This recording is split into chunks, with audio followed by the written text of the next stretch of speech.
Yo, what is up, everybody? Welcome to FSP. This is episode number 85. Yeah, 85. We're getting up there. 15 to 100 on FSP with all the shows we haven't done and everything. We probably would have been at 100 by now, but that's okay.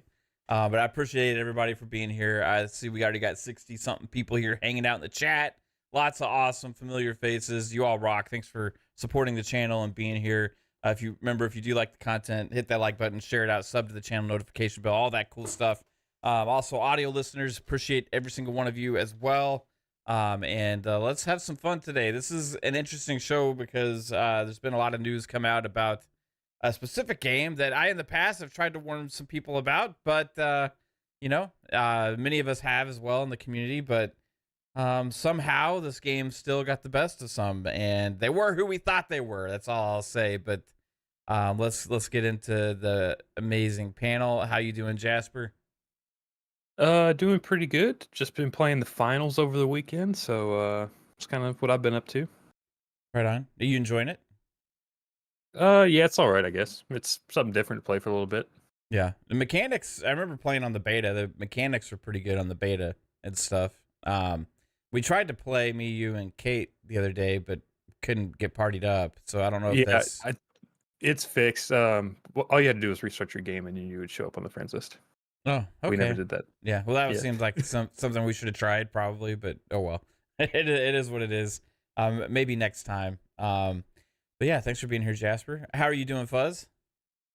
I'm doing great. Glad to be here with you guys. Just looking at Twitter and some weird leaks supposedly about the PS5 Pro and just trying to figure out how RDNA 4 can be in something when RDNA 3 is barely something. So I saw like the Zuby Tech guy have like a leak. I thought it said RDNA 3 on there. Well, it said RDNA 3 with some RDNA 4, but we also heard that same individual say RDNA 3 for the PS5. So you're saying take it with a mountain of salt right now? I'm saying take it and throw it in the trash can where it belongs. It's okay. I said something like flying cars are more realistic, but it's Zuby Tech also, Were those leaks? Did it have like an improved CPU, or was it mainly just the GPU? They had an improved CPU as far as it was just clock speed. Yeah. But then if you did the actual math for teraflops, the mathing, so there's that too. You don't take the CPU when you calculate teraflops. So like if you just did the base clock at the 2 gigahertz for the GPU with the 56 CUs, it would come out to 14 teraflops. But the 29 thing is like when you cut when you do like the 16 and a half floating points, that's where you get the 29 because you double the 14. So, but that shouldn't really count. So like, I don't know. It's weird. Yeah, I don't understand any of that shit. I just, I did see some people saying also that the PS5 Pro they delayed games just to potentially have that and stuff. That's the reason. Wow. Yeah, okay. so that's the reason why they don't have anything. I have speculated in the past that they may have been holding off on announcements. That's why all their announcements may have been so weak this year. Because if they were to do like an announcement next year for like a PS5 Pro, right, it would make sense to want to have some games to push with that. But it's like, I don't know, I don't know if that's the case or what, but I would have thought at the Game Awards they would have had some more first party stuff for 2024 regardless of that. So if that happened, they would need to announce it earlier in the year, right? Which would mean it would need to come out like by the middle of the year. And if that was the case, then that's only like 6 months or so, or 8 months roughly after the PS5 Slim release, which that doesn't make a lot of sense either. So they didn't do that delay game stuff for the PS4 Pro, so yeah, I think I don't think they would have delayed games. I think because and I was just trying to think of like, why did their showcases suck so much this year? Like, because we had thought they would kind of announce things that are more in their pipeline for the future, right? Because they hopefully they have more than just Concord and Marathon and Fair Games, you know what I mean, and stuff like that. First party to really showcase that's coming somewhat soon. And I was like, could they have like just not shown those games yet because they have this other hardware announcement coming? But like, I don't think they would have like purposefully delayed games or anything like that for it, because then they're just sabotage themselves for 2023 with only the one game, and then most of 2024. We'll see what happens. But you know, interesting stuff. Right now, I think on their calendar for PlayStation, the first party stuff we know about is Helldivers 2 and Rise of the Ronin, which after watching the Game Awards, I noticed on the Rise of the Ronin trailer, because that's a game I am actually kind of excited for, PlayStation doesn't even own the trademark for that. It said on the bottom that Rise of the Ronin, it says trademark owned by Koei Tecmo. So they're just publishing it, and they don't own the rights to it. So that, to me, if there is such thing as a second party, that would be kind of the definition of that. And whereas before I've tried to say, no, Rise of the Ronin's first party. I've been saying that because it was published by PlayStation, but like not if you don't own the IP or the rights. You know what I mean? Like, but then I guess we could say like, well, what about Blade, right? But the difference is Blade's made by a first party studio, you know? So like, I don't know, man. It's tricky stuff out there going on with some of these games and the definitions of what they mean, but interesting year for PlayStation ahead. We'll see what happens. 3-bit, how you doing, bro? Doing pretty good, man. Busy as always. Tasked with directing a commercial, so that's the first one I'm directing. Yeah, you have a director credit, bro. Do you get like director credits for that, for like IMDb, for like commercials and stuff? I don't know. Depends. I guess it depends on the commercial. Yeah, but this is my first one, so even doubly busy doing that and figuring that out. But yeah, that's been exciting. Other than that, my birthday's tomorrow, so that's a thing. That happens tomorrow. Early birthday. Yeah, early birthday. I think by the end of this show it'll be my birthday. Nice. What else? How old are you turning, 3-bit? 29. 29. Damn, you're getting closer to 30, bro. I know, getting to the 3-0. I think when we first met, you're a little 26-year-old. Dude, we've been doing this show for 3 years. Well, not this one, like but this channel. Yeah, I mean, in general, yeah. Crazy. Like 3 years, and it was 3 years in August or July or something like that, I think. So yeah, like 3 years and 5 months now. Fucking time flies, dude. You know? I know. That's crazy. I think, you know, me and Kate were talking about this too. Like 2020, 2021, and 2022 just felt like one really long, fucking horrible year, you know? All in all, you know? It kind of like, 2022 still felt like 2020.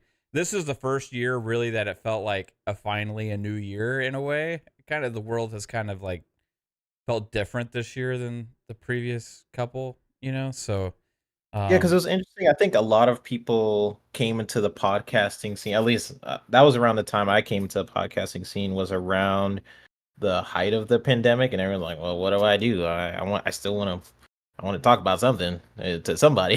So that was around the time I started podcasting, and like, well, this is a whole new world. And then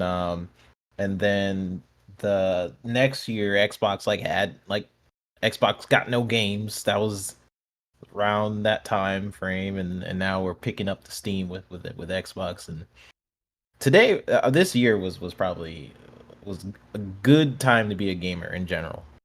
There's a lot of good studios that release a lot of good games this year. But yep, I am now 13, and here we go. Yeah, you're now 13. Yeah, 13 years old, man. Yeah. Teenager finally. Yeah. Yeah, and just to clarify in the chat, I'm not saying Blade isn't first party. Blade is definitely a first party. What I was saying is, like, if I had said that Rise of the Ronin isn't first party, then somebody would use Blade to argue against me, right?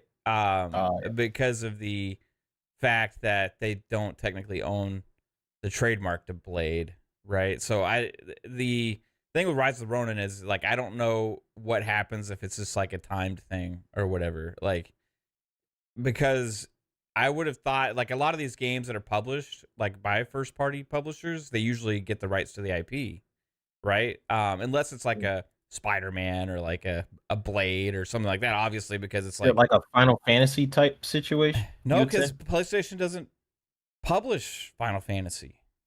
You know, there's Square publishes MLB then. They own that. Well, they own the rights own the to studio the license too. Right. So.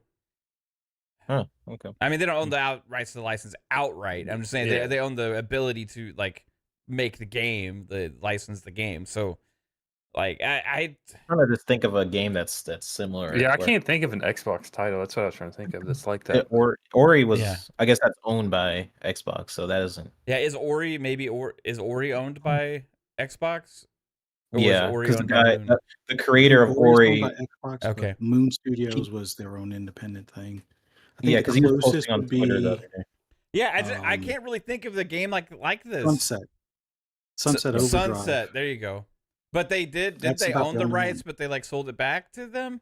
Yeah, and it's kind of the same thing with Remedy and Alan Wake. They gave the rights back to the studio. Right. Huh. Yeah. So what about Quantum Break? Quantum Break. Oh, that's all in the same universe. I would think maybe they did the same thing there. I don't know. Quantum Break, I think Microsoft still owns. I think they held on to that one because of the whole question when it got pulled from the store, and part of it was the actor passing as well as some sort of licensing thing. But I think it was mainly because they had to renegotiate with his family on proceeds and stuff like that when they pulled Quantum Break from the store. But I think Microsoft held on to that. They let Alan Wake go so there could be an Alan Wake 2 because I guess they didn't want to directly fund an Alan Wake 2, although now that they look at it, it's like they probably should have. But Sunset, once it was like a year or so after Insomniac was purchased by PlayStation, that Microsoft was like, here, you can have Sunset Overdrive, or they release whatever rights they did hold on to it. Because I think before, the whole argument was Insomniac wanted to own the IP, but Microsoft was like, they had like shared ownership or something like that, and whatever portion they owned of it, they released it once, like a year or so after PlayStation bought them. So yeah, IP licensing, IP ownership, all these kind of things, like it's just so really convoluted and stuff, man. But like, it did stand out to me when I was watching that trailer that it said that they owned the trademark to Rise of the Ronin. I am surprised that PlayStation would publish a first-party title or a game that they don't, especially a new IP like that, right? That they don't own the rights to the IP, right? So they did that with like Death Stranding, and then there was that. It wasn't. Yeah, because it was just for PC. They own the IP. And they had publishing only for console, but 505 Games did the publishing for PC, and then they're the ones that went to, or maybe Microsoft went to them. So does Kojima like, hey, put it on the Xbox store? Then there was that Activision. Was it? It's not Ghost of Tsushima. It was. What was that Activision game? Sekiro. Yeah, Sekiro. Yeah, like they own the publishing, but they don't own the IP. I think From Software still owns the IP or something like that. Yeah, I mean, there's like obviously a lot of third-party exclusives, right? You can and stuff that release on different platforms all the time. You know what I mean? But those usually are published by the individual publishers, and they're just paid for exclusivity or whatever, right? But this is published by PlayStation, but then not owning the trademark. So, I don't know. Interesting. Yeah, I just noticed it on the bottom. It says trademark owned by Koei, Rise of the Ronin trademark owned by Koei Tecmo. Or whatever. So, I guess we'll find out how that means in the future. I guess whoever could get the rights to a sequel potentially. I guess or whatever, or they could decide to maybe it's only like a timed publishing deal or whatever. I don't know how that shit works. So I'm hoping I don't know. The first showing of Rise of the Ronin was I don't know if it was just me that I was more impressed with the first showing. This last one wasn't doing it for me. I don't know why. I just recently. You know why? Okay, because It's after you saw Hellblade 2, everything else just looks. oh yeah, it just it's just right next to each other. I don't know. I recently just Yeah. rewatched the Game Awards, and then I watched it again. And I I was just felt the like, same oh, way. Like the first trailer when they like showed like the 18th century, like the way Japanese was transitioning into like the industrial age, that was so cool to Yeah. me. And then you didn't really see that in this trailer, so it was just like, yeah, maybe it was just the environments they showed, or I'm not sure why it wasn't clicking with me this time. Like I don't know. I think because this is actual gameplay. Like this was actual gameplay. So like I still am excited for the game, but it didn't look as like grand as the initial trailer. Like for me, almost the first trailer kind of made it look like almost like an Assassin's Creed scope type game, but like another kind of Ghost of Tsushima-esque kind of title, like samurais though, like by Team Ninja, probably with more like fast-paced action and stuff like that, right? And maybe that's still what it is, but when we saw it, it looked more like a typical Soulsy action-y type game, right? Yeah. So we'll see what it is. I mean, I still have some excitement for it, but like if it turns out to be that kind of game more so than like a more of a grand, like open, like samurai industrial era type, because that era fascinates me. Like one of my favorite movies is Last Samurai, you know. Yep. And that whole like Empire of Japan transitioning to the modern era and all that stuff, and like this what happened with the samurais during that era, the transition of power and stuff. It was like that seemed really cool for a story in a game. And maybe that's part of what didn't sit with a lot of us too, is because we didn't really get that. We just got kind of like more of the like typical Team Ninja style action-y type game or whatever. Yeah. But yeah. I don't know. I guess we'll see. Yeah, because I'm glad that other people felt that way too. Because I wasn't sure if it was just me. Like, oh, the first time I saw it, I was like, whoa, this is pretty cool. I'm liking the combat. I'm liking the feeling of it, the setting and stuff like that. It really did remind me of Ghost of Tsushima. That's probably why. But yeah. Speaking of Blade, though, I got Kate actually had like I didn't get. I'm not gonna say I got her to watch Blade, but she actually was like, "Hey, you want to watch Blade?" Because she had never seen it. It's like, "Fuck yes, I want to watch Blade. Hell yeah, I want to watch Blade." So we watched Blade last night. We're gonna watch Blade 2 tonight. And like those.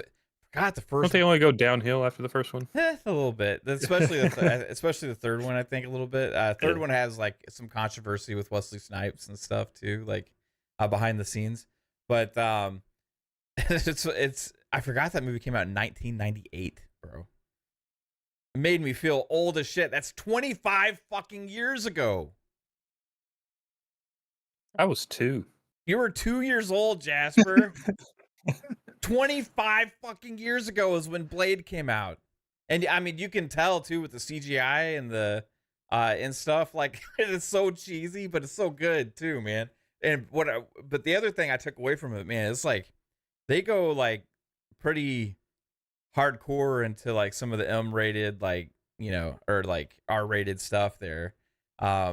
Like in one of the opening scenes, there's just like this guy in like this club, and he's just getting head from this girl or whatever, and it's like, holy shit! Then they like start pouring blood from the ceiling, and like everybody's like drenched in blood, rubbing all over their bodies and stuff. I'm like, holy shit! I hope this is like the fucking game. That'd be amazing, right? Like, dude, I don't know if they'll go that hard, but yeah, I was like, man, this is like crazy, dude. I like this was a fucking Marvel movie in the 90s. Like that's what it was like. And then you see like bodies explode, heads pop, and like all this shit. Like I forgot about it, man. I just forgot it's been so damn long. I was 15 years old when that movie came out. 15. We haven't gotten anything good from Blade since that era, bro. Like it's gonna be amazing seeing Blade video game made. I just wonder like what all they're gonna do. You know, like what direction are they gonna take it in? Like Fuzzy, do you think they're gonna go like that level of like hardcore? Because that was nuts when I was watching the movie last night. I don't know if they'll have like the nightclub scene with the blood and the fellatio or whatever you want to call it, but yeah, I hope they at least have the blood and gore as far as like the slicing of limbs and things like that. Just I, it's going to be a violent game, so why censor that stuff? But as far as vampire films tend to have sexual themes, so I would hope Yeah. that they would, kind of follow in that tradition. I mean, they don't have to go full boat on anything, but it would be expected that he might encounter a nightclub or Yeah. some sort of like love den or something like that. Loved in. That's a nice way of putting it. Yeah. That there was even a scene. I didn't take it this way when I was 15 years old, but now watching it as a 40-year-old, like there's a scene towards the end where he's like, she's like, "Go ahead and drink my blood" or whatever, right? And he's like, "No." She's like, "Do it," and he's like, "Okay." Then he goes for it, and then she keeps like, looking back at it now, he's like, and she's like, "Don't stop, don't stop," and he's like, he's like, "Don't stop." And then he's like, "Oh," at the end, it's like, whoa, that was actually maybe a reference to something else. You know what I mean? Like, but I was like, wow, this movie's crazy, bro. Like, I just hope like they go that far. Maybe not that. Maybe they won't go that far, obviously, because it is a video game, right? But like, it's just nuts after watching it, bro. Like, it's Blade is so awesome. I can't remember. Was this like Blade 1 where they had the nightclub where it was basically just raining blood? Was that the first one? And like, I guess that was his introduction shot where he goes into the club and all the vampires are there, and it's pretty much they're just drinking blood and just dancing, kind of like in Matrix. Yeah, the blood comes out of like the fire, like sprinklers, the fire extinguisher thing, the sprinklers in the ceiling. Sprinkler. Yeah. I wonder if we'll get something like that in the new one. Like, that's a cool opportunity for, Yeah. I don't know, like a night. I'm sure there'll be. I feel like Blade and nightclubs are like a thing. Like, you'll probably have like a lot of sequences where they're just vampires just chilling in a club somewhere, and you just go in there and slice them all. How bloody do you guys do you think they'll go with Blade? You think they'll be very bloody, like maybe dismemberment system? Do you guys think they'll go there? I hope there's blood everywhere. The thing with like that kind of like Dishonored-y art style and stuff, like you can kind of make it a little more cartoony, so like the ratings kind of go down on it a little bit, so they don't have to be as realistic with it. Whereas if there was like super realistic, then the ratings are like, well, it's got to be M or whatever. So it just all kind of depends on, I think, where Microsoft wants it to be rated at and what they can get away with. Yeah, I guess we'll see. They did say it's going to be mature and stuff, so but there's like levels, obviously, to what that means, so it'll be interesting. We got Dishonored would go pretty dark, but it was just a different style. Like, in terms of the themes and stuff, they went pretty dark with Dishonored, and so we've seen a lot of that with video games the past year too, though. Like, there's a lot more like adult themes in video games now than like. I remember they used to get, when there was like a scene in a game that was like a little risque or something, they would get like shit for it back in the day, But now it's like, even when I was playing Final Fantasy 16, like one of the first scenes, like this girl just like gets on this guy's lap on the bed, and it's like, this is fucking Final Fantasy. Like, it's so weird, man. It's just like, it's awesome, but it's like Final Fantasy, like this, like, it's crazy. It should be, because gaming is a medium with different genres. Like, I hate the thing where like games are for kids. Like, that whole mentality started very earlier on. I guess I don't know when it started, but it's like the same mentality for like cartoons are for kids, games are for kids, whatever. But no, if you play GTA, no. Yeah. San Andreas originally got rated A for adult because they found a coffee. Well, I mean, that's funny. Like, would that still have that same impact that it would today? Like, I mean, today I feel like they'd probably. I mean, today I feel like you could just show straight fucking instead of like hiding it behind like a right. Yeah. Yeah, I mean, like Cyberpunk and stuff. There's just dicks flying around all over the place. I mean, Well, that's a different cyberpunk you played than me. Yeah. I mean, it's in there, I mean, there's especially when you create your character. there's dildos and like just dicks flying around, and like you can in Baldur's Gate 3 you can literally pick between all the different screw a bear. appendages and stuff. Like it's just different now. So I feel like they can get away with. Like, I'm just curious what Microsoft will do, right? Like, is Microsoft gonna be that like? Well, we need to play it a little safe here, guys. Or But Blade's not that type of character. Like, you know how Marvel's starting to sector out their stories where like this is the MCU, like the main MCU, but they want to start having side stories to basically have mature content. I feel like they could do the same with their games, like have a Spider-Man where that's more casual audience, like oh, I could pick up Spider-Man, my kid could play Spider-Man, whatever. But maybe Wolverine and Blade, those are kind of like darker characters where just dismemberment, there's blood and stuff like that. Where I don't know, I feel like Marvel is already starting to sector things off. With their, I forgot what is it called, Spotlight.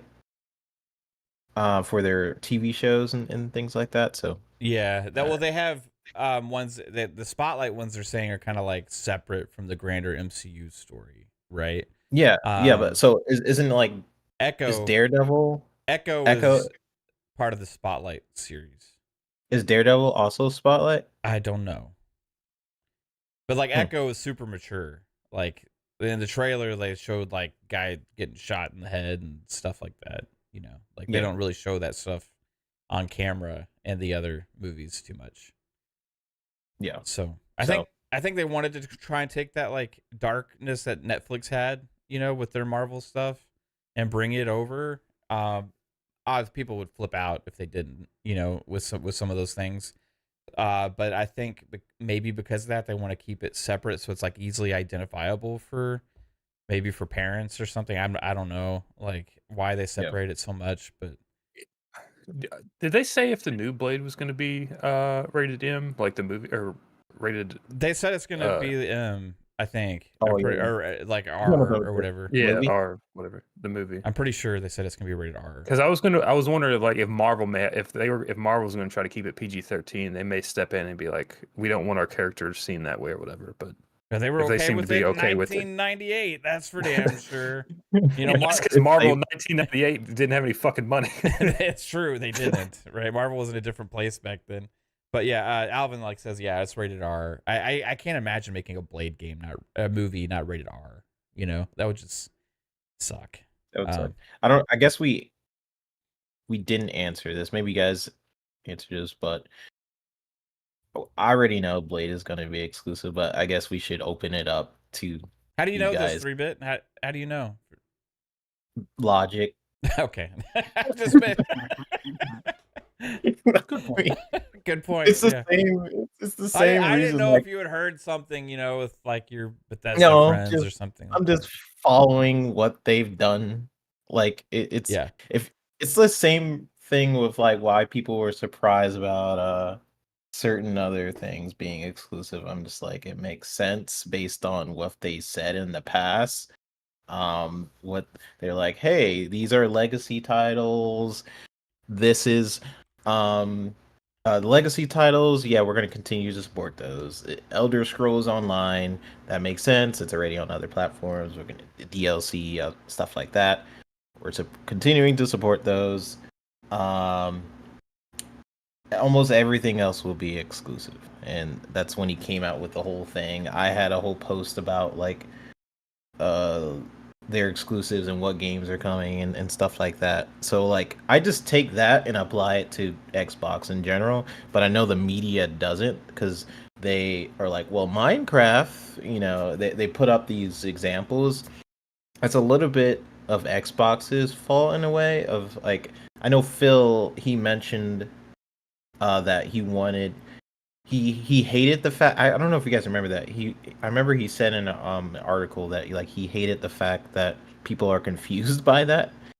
But hey, I mean, most people are talking about Blade because they're like, is it going to come to PlayStation? So that will ripple for a couple of years, even though we know it's going to be exclusive, but other people don't because they're like, wow, they're not in the ecosystem. They don't really see what we're seeing. Oh yeah, it's the same way how I was like 100% confident with like the whole CFO statements. Like I'm like, bro, here is why. Like Phil's comments and his comments, and I like put up the evidence. Like here you go, and then you had like some PlayStation people like, no, look, Xbox games are coming to PlayStation. Xbox is going third party, etc. I'm like, no, here is why, and I had a post about it, and then literally days later, it like I was like, okay, I wasn't even surprised. It's the same reason why I wasn't surprised by the CFO's comments. Why I'm not like it's the same evidence like with Blade for me of why I'm like I'm not even questioning whether or not it will be exclusive or not. Now you could argue like, oh, this is Marvel, yada yada yada.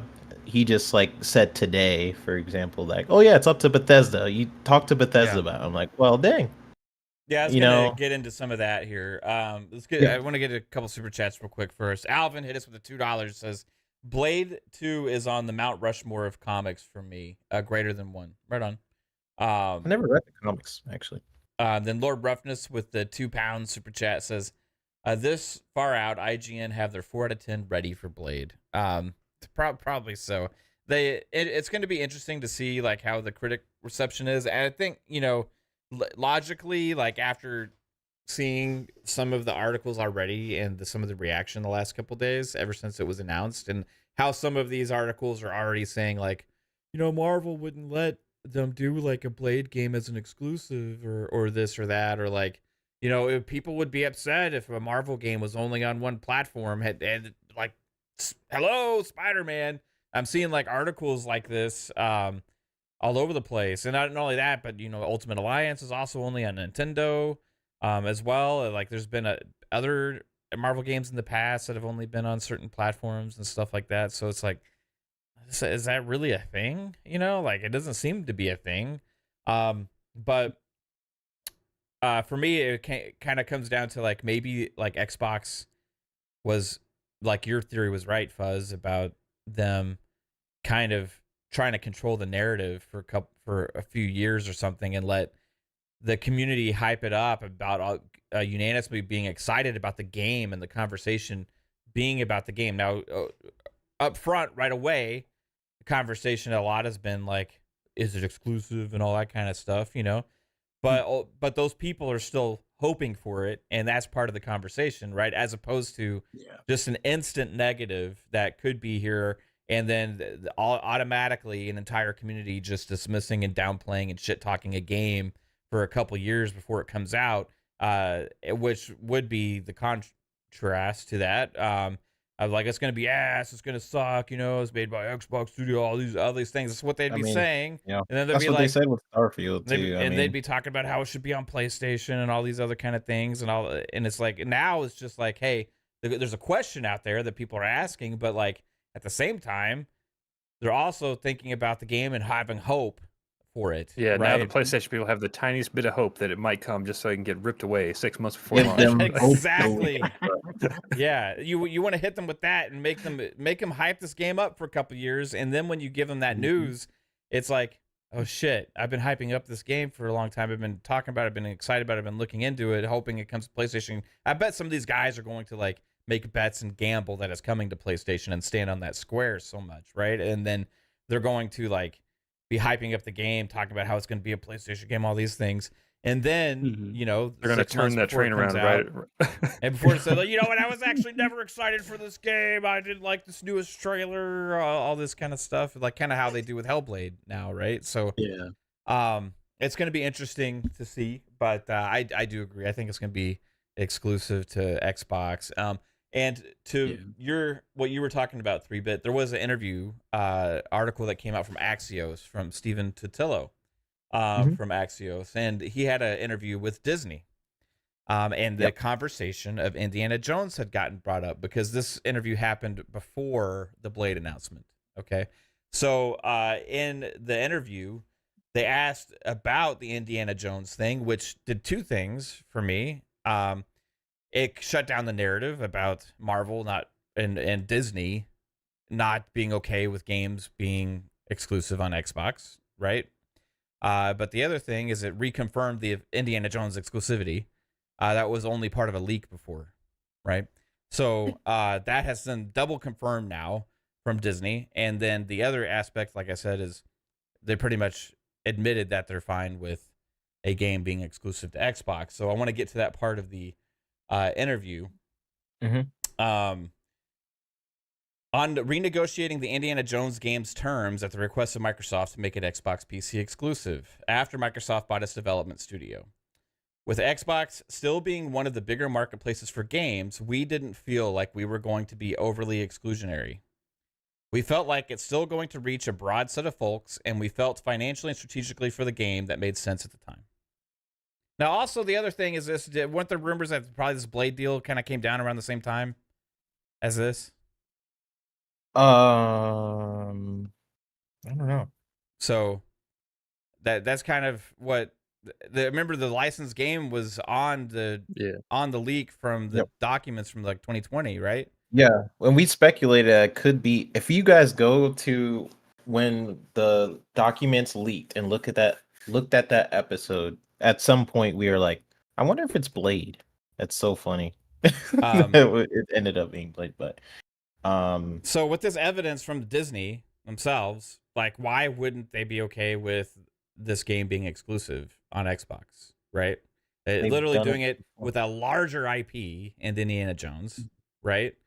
They said that they felt like it's going to reach a large audience with the Xbox ecosystem, which we're going to get into later because this has been the Xbox ecosystem has been a conversation on social media since yesterday. But yeah, I feel like there's no reason to. I feel like this just shut down the narrative. This was actually Disney themselves pretty much shutting that down right now. And when asked about it, like, you got to ask Bethesda.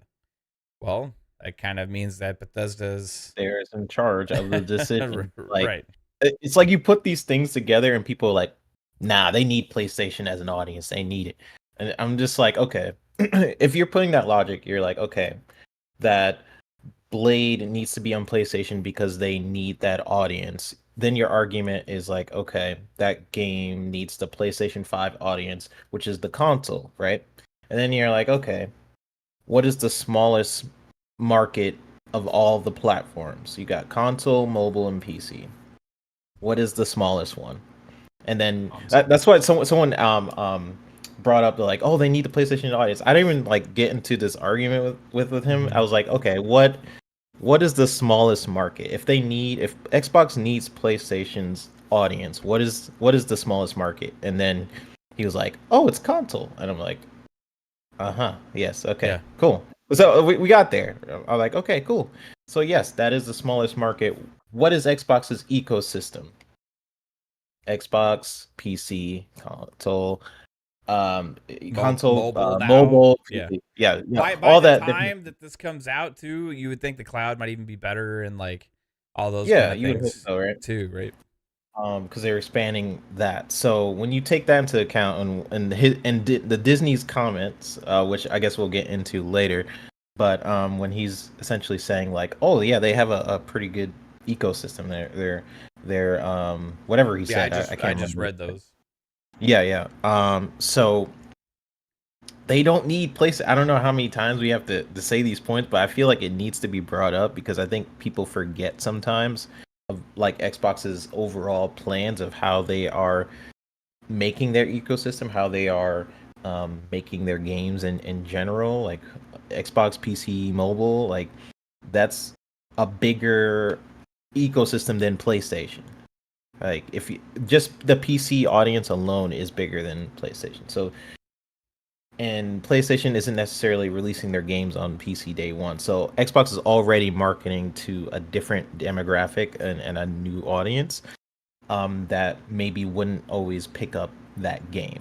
Yeah. So it never made sense to me when people were like, "Oh, they need the PlayStation audience." Yes, the PlayStation audience is huge, but it is a market of people that doesn't necessarily grow. The console market is kind of stagnant, which is why Xbox is like, we're not really going after that market anymore because like we're fighting for the same amount of people every single generation. Like, and it it's does only make a gonna lot go of down. money. Huh? I said it's only going to go down too, the console market. So Yeah, and it's only going to go down as we progress through technology, as we figure out like we could play Xbox games on our PCs or TVs or our refrigerators, or you know, it's getting kind of crazy. So Xbox doesn't need PlayStation for Blade. They already have an ecosystem where it's already surpassing the amount of players that PlayStation would provide, in my opinion. And if you just look at the numbers, it just makes sense. So the other question would be like, okay, if they don't need PlayStation, where are they gonna start marketing the game? And most of that would be exclusive. Yeah. I feel like it's only going to be multi-plat if they are contractually obligated, which they were with like Deathloop. What's other games they were? Psychonauts. They look. This is I always try to tell people this because Psychonauts was a good example of how they see exclusives, because that game is on PlayStation, right? It's also on Xbox, but when they had the opportunity to not provide the Psychonauts PS5 version of that game, they didn't do it. It's only on PS4, and then you can play the PS4 version on PS5. Like, and then you have the Series X version. Like, that is their mindset for providing games to another platform. And to be clear, like, I think they had to do that game on PS4 because it was originally a Kickstarter game, right? So it was like, yeah. So they're obligated. They weren't obligated though to do PS5, so they didn't. Which is, but so they didn't. So, but that's why I try to tell people like exclusives are still important to them. It's still a part of their business model. I feel like people are like, oh, Xbox gives games to everybody, but which like they do more than other platforms. They do give more like more of their first party to other platforms with Minecraft, now Call of Duty. So they do give more first party games than PlayStation and Nintendo combined for sure. I'm pretty sure. But exclusives are still very important to them. Really? Because I was listening to IGN and apparently Xbox has no games. That's what I heard. That's so crazy. You know, what's funny is, despite all that conversation, right? Like Xbox just kind of came out with some new numbers, and they have they've surpassed 150 million monthly active users, right? That is different level, right, compared to like a PlayStation, which may only have like how many consoles out there right now, like not more than that probably. Like I know like haven't sold that many PS5s yet, right? No. So between PS4 and PS5, they probably have like. Didn't PS4 sell like 120? Yeah, but it's like a lot of those people have upgraded to PS5 now. So so I don't. It's tough to sell how many consoles are out there and how many are actually being used quite a bit, like monthly and all that. But I can guarantee you, it's not over 150. You know, it's definitely going to be well below that. You know, so you're talking about 150 active users in the Xbox ecosystem, monthly active users. That's a lot, right? And that's to the strength of being the diverse platform that it is, being on multiple devices and stuff. Like whether you have somebody that plays an Xbox game on the cloud, or if you play it on PC, if you play it on console or whatever, like they don't care, you know. And that's been the hardest thing I think for so many people to grasp. Like IGN will not grasp this concept like ever.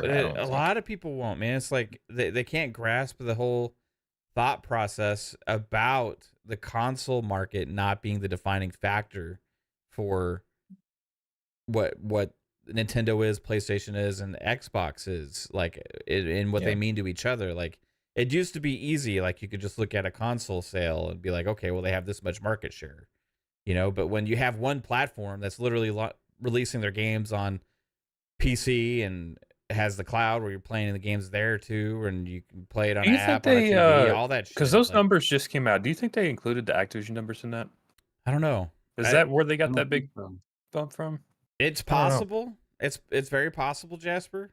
But like, the question is like, do they include the people that are playing like Minecraft or like Call of Duty on a PlayStation? I would assume so. in I'm just that? wondering if like, I wonder if they're just like inflating their numbers because they just got like Activision had like what 120 monthly active users across all their games anyway. So like, if they count like the unique users out of that, like, could that be where they got See, the I 30 would think it million would bump be from? even higher then, because if you go back a couple years, Yeah. they were already like at 120. You know, Yeah. so it's I not don't think it's not a Activision numbers mixed in yet. it's not as massive of a jump as you would expect if you included all the Call of Duty and other Activision Blizzard games on people playing on PlayStation, like, because it literally jumped around like from What was it before? from Do 20. you guys remember? It was like 120 million in like 2020, I think, and then it jumped to like there's like a dotted line where they don't show the numbers for some reason for 3 years. And then this year now it's hit 150, you know.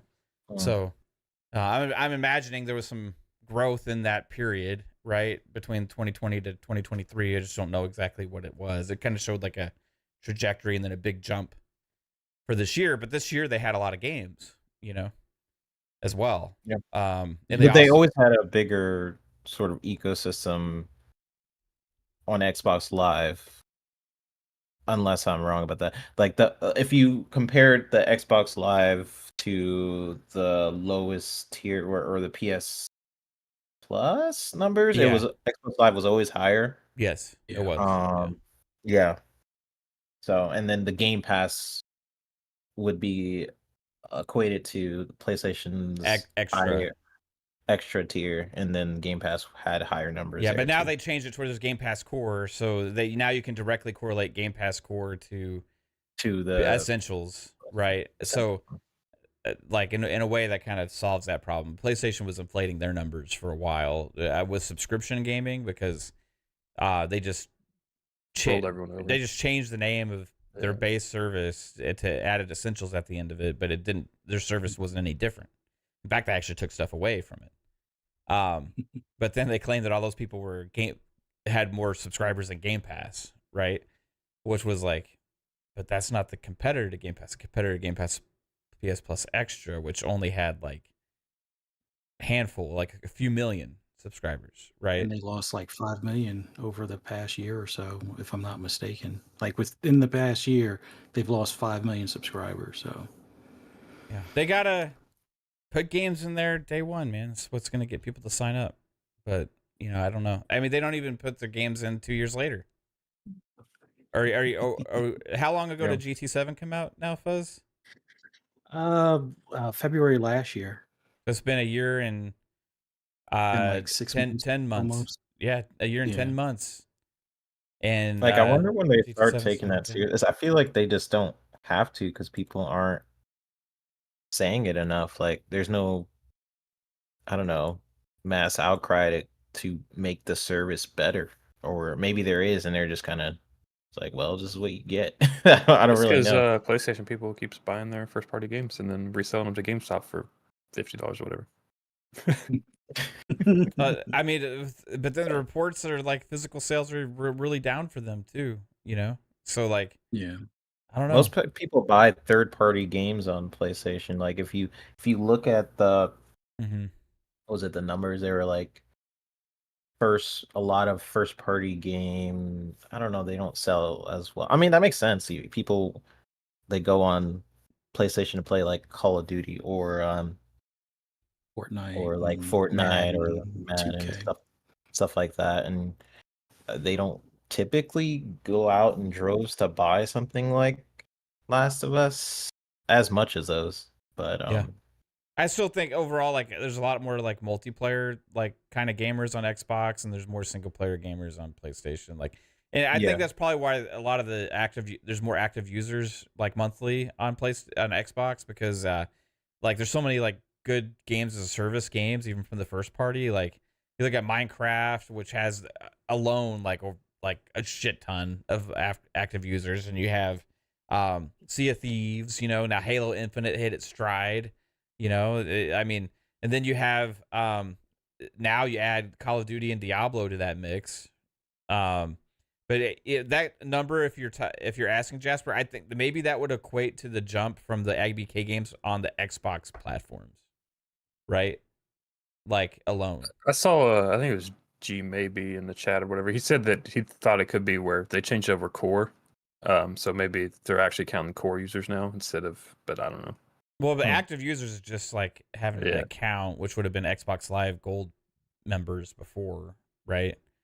So I don't think that's it, because those numbers went back further. It's not like monthly active Game Pass users. Yeah, you know, that's true. Yeah.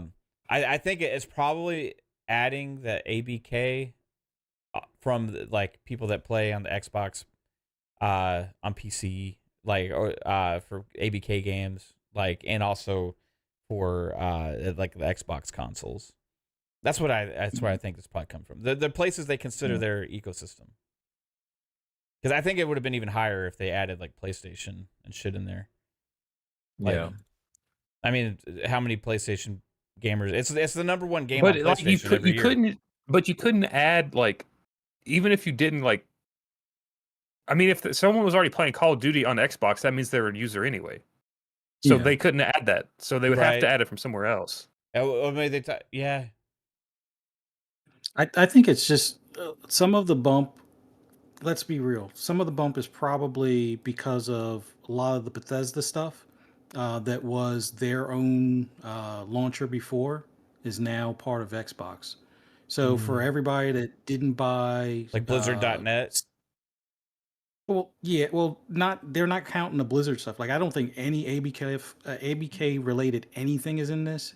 Like Bethesda had, what was their launcher before Bethesda had to pass off everybody to either Steam or to the Microsoft I think it was just store. like Bethesda launcher. That's a good point, because if they really counted active users and they counted King in there, I mean, you're talking about fucking like insane numbers, because that's why I said I wonder if it was unique users. Like if they got, like, say, like I had an Activision account and an Xbox account before they merged, like I'm just still one user in their eyes. Whereas if someone only had an Activision account, there would be a unique user that they could then add to the Xbox system that wasn't in it. Yeah, I still don't think anything Activision's in this. I think this is like take into account that they sold somewhere between, I guess it was 6 million and 10 million within the first few months for like Starfield. And a lot of those sales were, or a decent amount of sales were on Steam, but you still have to log in through Bethesda when you play it.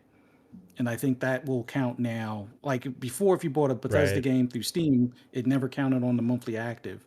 But now if you do, it's probably counting on the monthly active. So for the PC players that were strictly Steam before and they were playing like a Bethesda game, I think now that's where that changeover happened, because there was a decent amount of numbers of PC players that they got from Bethesda in the acquisition. It's just that now is about the only time they really counted it, because I think there was a thing where if you had a Bethesda Net account before and you still wanted access to some of your content, you either had to change it over to the Microsoft store or to the Steam store, but you're still logging in as a Bethesda account, which would still count as an active user on Xbox. So yeah, I think there's that at least probably 10 million PC people are now in that fold. Plus they've still been growing, like the subs for PC Game Pass, which those are now logging into an Xbox account or have an Xbox gamer tag. And then just the fact that with the current gen consoles now selling for the past couple of years, I'm pretty sure we've added for a few million here and there that were not Xbox active users prior to that. And especially with like a lot of handhelds and things like that, a lot of people are running.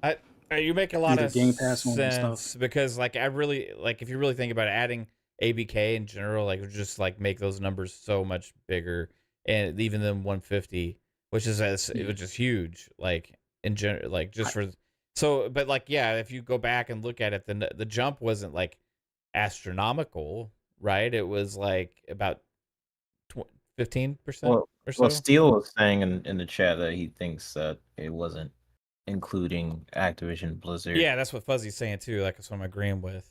Yeah.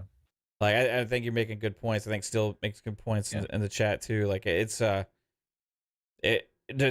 puts things in perspective though. Like how big this is. Like the ABK. Yeah. Like you add that shit in there now. Oh gosh, it's gonna like, be way more. And this is why Like, I think said for a just while, like adding more World of people Warcraft actually probably play. jump at like 10 million. That's true. World of Warcraft, fuck, man. Like this is what I was trying to say before. Like, there's more people that actually play like Xbox than PlayStation. But there's more Which is PlayStation. crazy because There's more PlayStation is PlayStation. a more popular brand. Right. Like it's what the media prefers and everything. But you Like, look at the active users, it tells a different story, right? Yeah. Like, I do think though that Activision number probably like it's going to be a huge jump, but I honestly don't think it would be like super big because like you have to. There's some crossover between Xbox and Activision already, so like you Yeah, have to but, figure like, out what that number is. Like the mobile is it aspect, like, yeah, but like you can play Call of Duty mobile and then still play like Xbox games on PC. yeah, like, but that's and not then going to you'd be be a big crossover, I don't think, between mobile and console. Like, I mean, how many millions of people play like Call of Duty mobile and like Candy Crush? You know, like you're talking about grandmas, like people's grandparents. Like it's just it's like they don't play, like even know how to turn on an Xbox, like, or how to hold a controller. You know, I've never seen that before. You know, what is this? I just like moving my candy on the screen and making the things go pop. You know, I mean, you're talking about people that like you're millions and millions and millions of them. And those can't be included in this because you're fucking talking about one of the most popular mobile games of all time. You know, where there's billions of devices out there. So, you know, it doesn't include King. That's for damn sure, right? Yeah. And then if it's not including King, it doesn't include Call of Duty Mobile either. Probably they're not including mobile stuff. well. Does Xbox even include mobile numbers yet? Their own mobile numbers, Probably, probably their own, yeah. So for like, although Like the that cloud new stuff? Forza game is probably Yeah, I too would assume the early, cloud stuff, but like, would they like the Doom mobile game that just came out this year? Like, would they include that? as long as that person logs into their Xbox or Microsoft account, yes. That was always, I think, if I'm not mistaken, that was always the case. Like if any game as far back as ever since they've had Minecraft, if you log into an Xbox account, it's counted in that number. So if you don't own an Xbox console at all, but you were playing Minecraft on PlayStation, like I guess before they had that whole fallout about the lack of updates or whatever, the problem was the holdup was PlayStation was trying to block the login to Microsoft. I think Nintendo had already agreed. We don't care. Just let them Yeah, log into the Nintendo, account. you can sign into it and like earn achievements and stuff. But the PlayStation was the one fighting tooth and nail, and that's why they had that long delay on some of the updates. So as long as you log into a Microsoft account or a Live account or an Xbox account to play the game, you're going to be one of those monthly active users counted. Yeah. That's the only reason why I don't think the Activision stuff, since that's not fully turned into a Live or a Microsoft equivalent, that's the only reason why I don't think they've even looked at like the unique ones yet for at least that aspect of it. But Bethesda's definitely in there though. Mm-hmm. Yeah, makes sense. I agree, man. But it's gonna be interesting to see where these numbers come from. You know, it's been a conversation going on Twitter since yesterday because Tim Dog, shout out to Tim because he gets so much shit on dude. He had replied to somebody who was like saying like Xbox is useless or whatever, play on PC, and he was like, and Tim said like Xbox is PC or whatever, and the amount of people that came out like, no, it's not, like it's not PC, like, and I think people kind of misrepresented what he's trying to say or misinterpreted. Like he's not saying your Xbox is a PC, or he's not saying your PC is only an Xbox, because obviously PCs can do way more than that, right? But I think what he's trying to say is if you have a PC, you have access to play Xbox. Yeah. It's simple as that. Like, it's a device that you have the ability to play Xbox games on if you own a PC, right?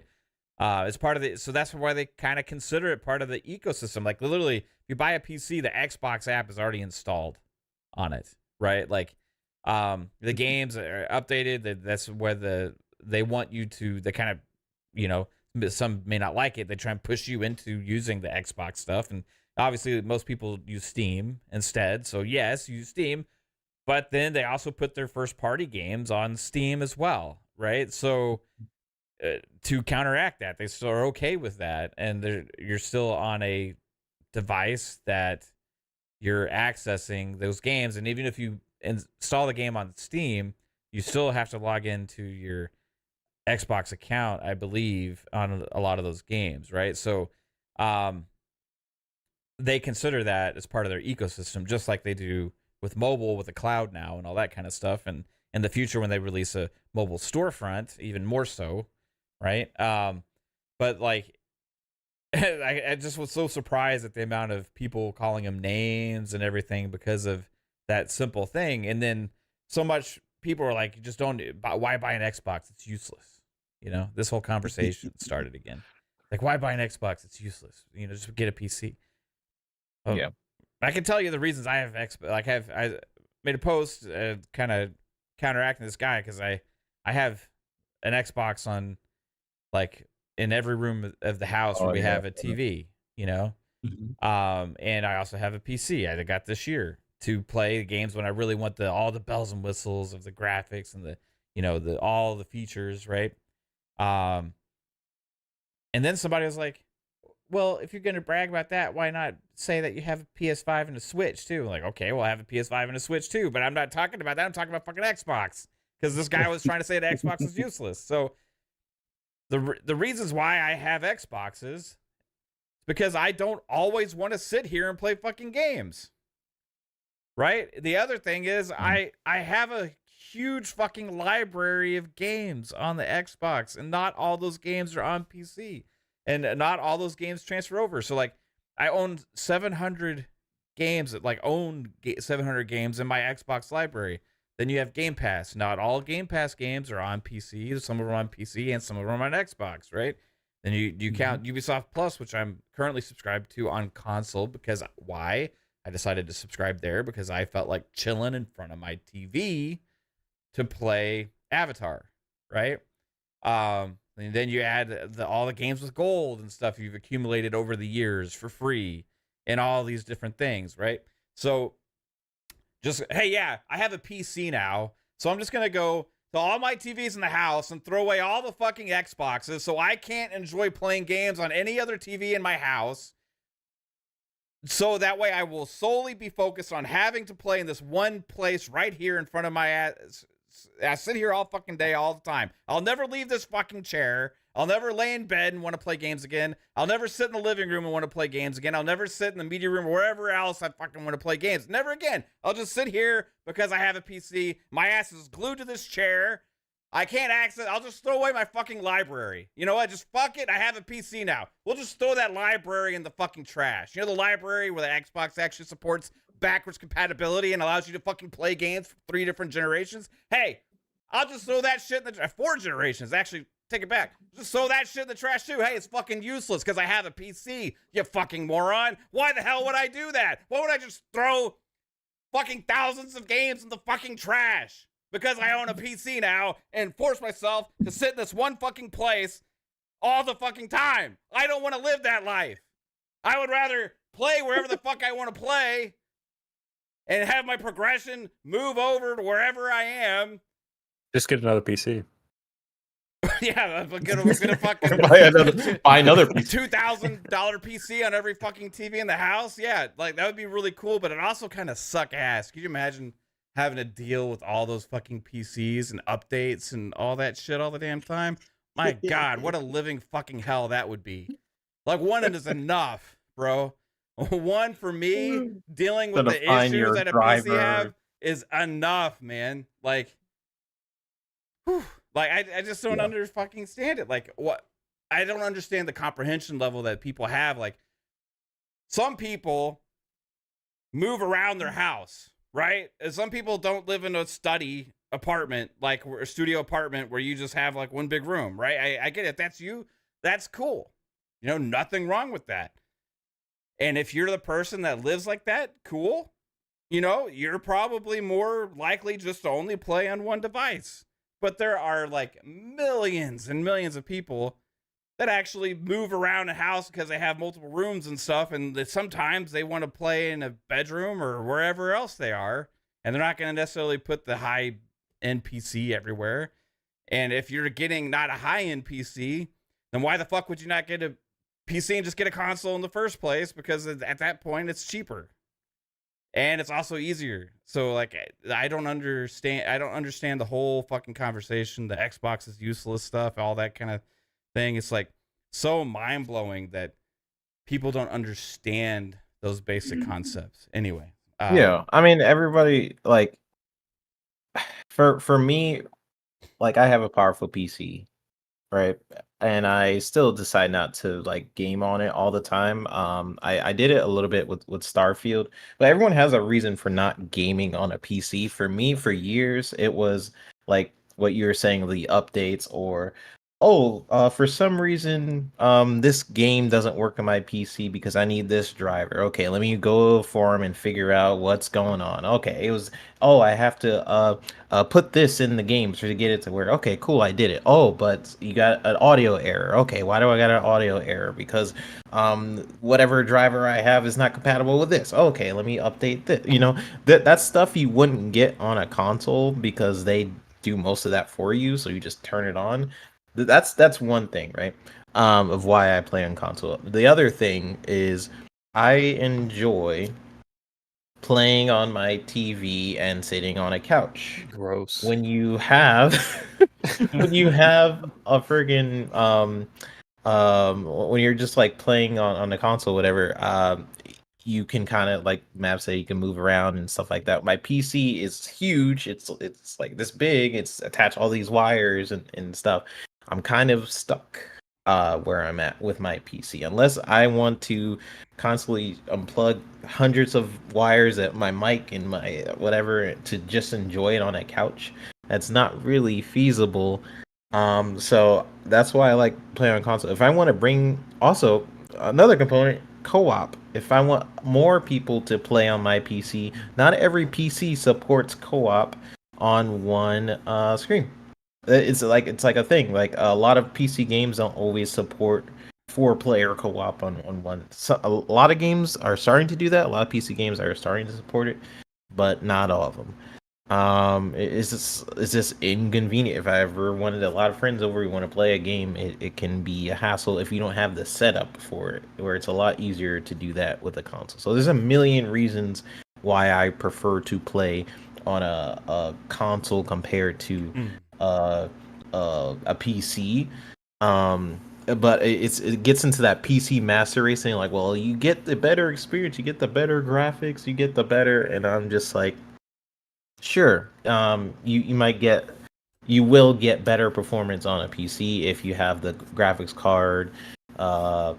If you know, PC does have the better experience in terms of graphical fidelity and stuff like that. But in terms of like me and having like people watch me play, and I usually have my fiance watch me play, or friends and stuff like that, then it's like no one's gonna crawl around my monitor and we all play like a game. This is not gonna happen. I just like to relax, and I think a lot of people don't understand, like, well, why would you buy an Xbox when you have a PC? Show me what, like, all these people who are saying that, like, and I'm like, okay, show me your rig, and it like can't even support half the games that they're talking about. They're like, oh, look, my $3,000 just buy a PC, and you look at their rig and they can't even play the games that they're saying. Just go buy a PC, like, bro.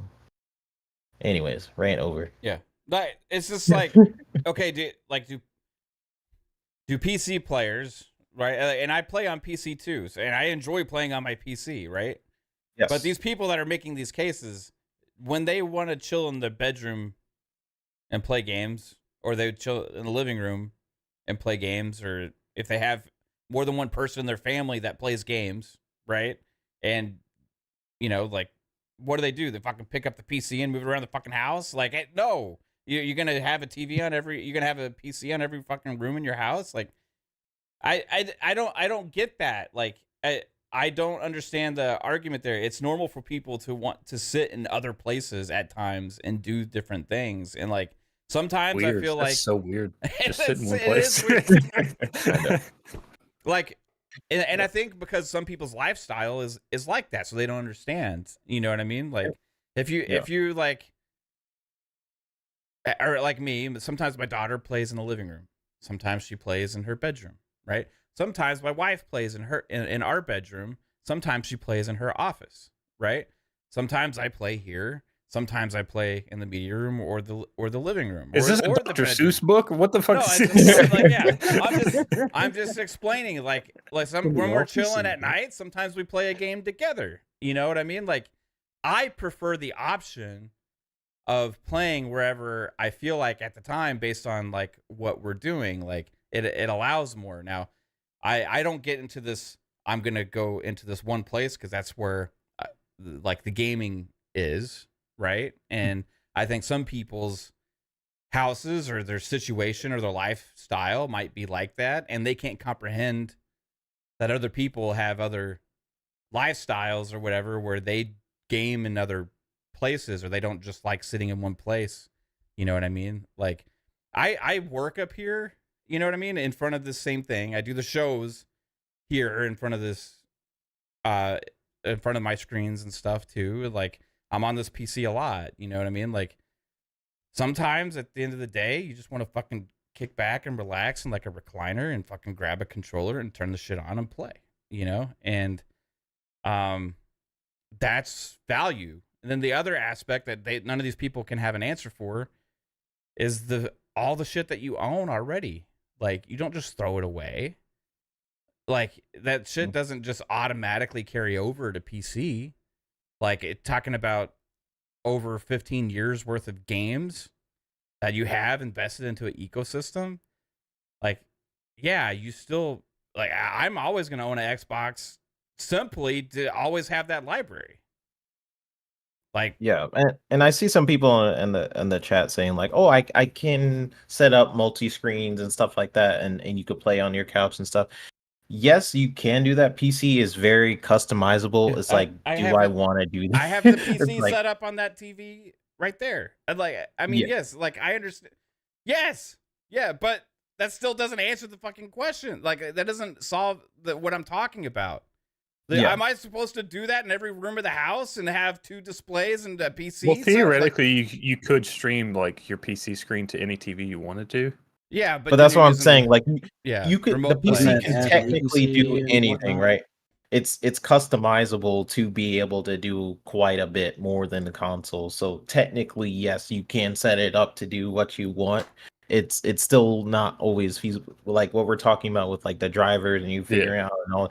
Like, yes, it has more customization to be able to do what we're talking about as if it was a console, but it's still not always feasible to completely set it up, or like if you wanted to move it to other people's house, it's still not 100% feasible for all that. Like, it's just we have 6 Xboxes in our house because we have, like, I'm not getting fucking 6 PCs and putting them on my TVs. I'm sorry, I'm not going to do that. You know, like, a PC might be I agree. If you want the best experience, you are gonna get the best experience usually on a PC, right? Like, that's not an argument, you know. Like, but sometimes it's fine to trade that off if you like, for simplicity or comfort or lifestyle choices and all that kind of stuff, because you're cool with the quality that you're getting and you find it good and acceptable. You know what I mean? And like, I just don't understand that whole narrative about why it's useless. Like, it's not useless if you're getting use out of it, right? Yeah. Like, if you're using it, then it's not fucking useless. Yeah. I mean, if they consider having a console a waste of time while you have a PC, then why even have a PS Portal when you have a PS5? I think the thing is though, like most people only have like one console, so they're not like you where you have 18 fucking Xboxes in your house. Like so, like for them, it's like if you're only gonna buy one thing, like for Xbox, you can buy all the Xbox games on PC. So like, I think that's where they're coming from. Is like you don't need an Xbox, but what they're saying, you're only buying one thing anyway. But they're putting Like, themselves as in their situation as everybody's, right? Yeah. And it may, and I'm not sitting there telling you need to buy an Xbox. What are you doing fucking buying a PC? That thing's useless. Like, no. You fucking buy what you want because it's your situation and you think it's best for you and you think the games are better, and that's cool. I agree with you in all those scenarios.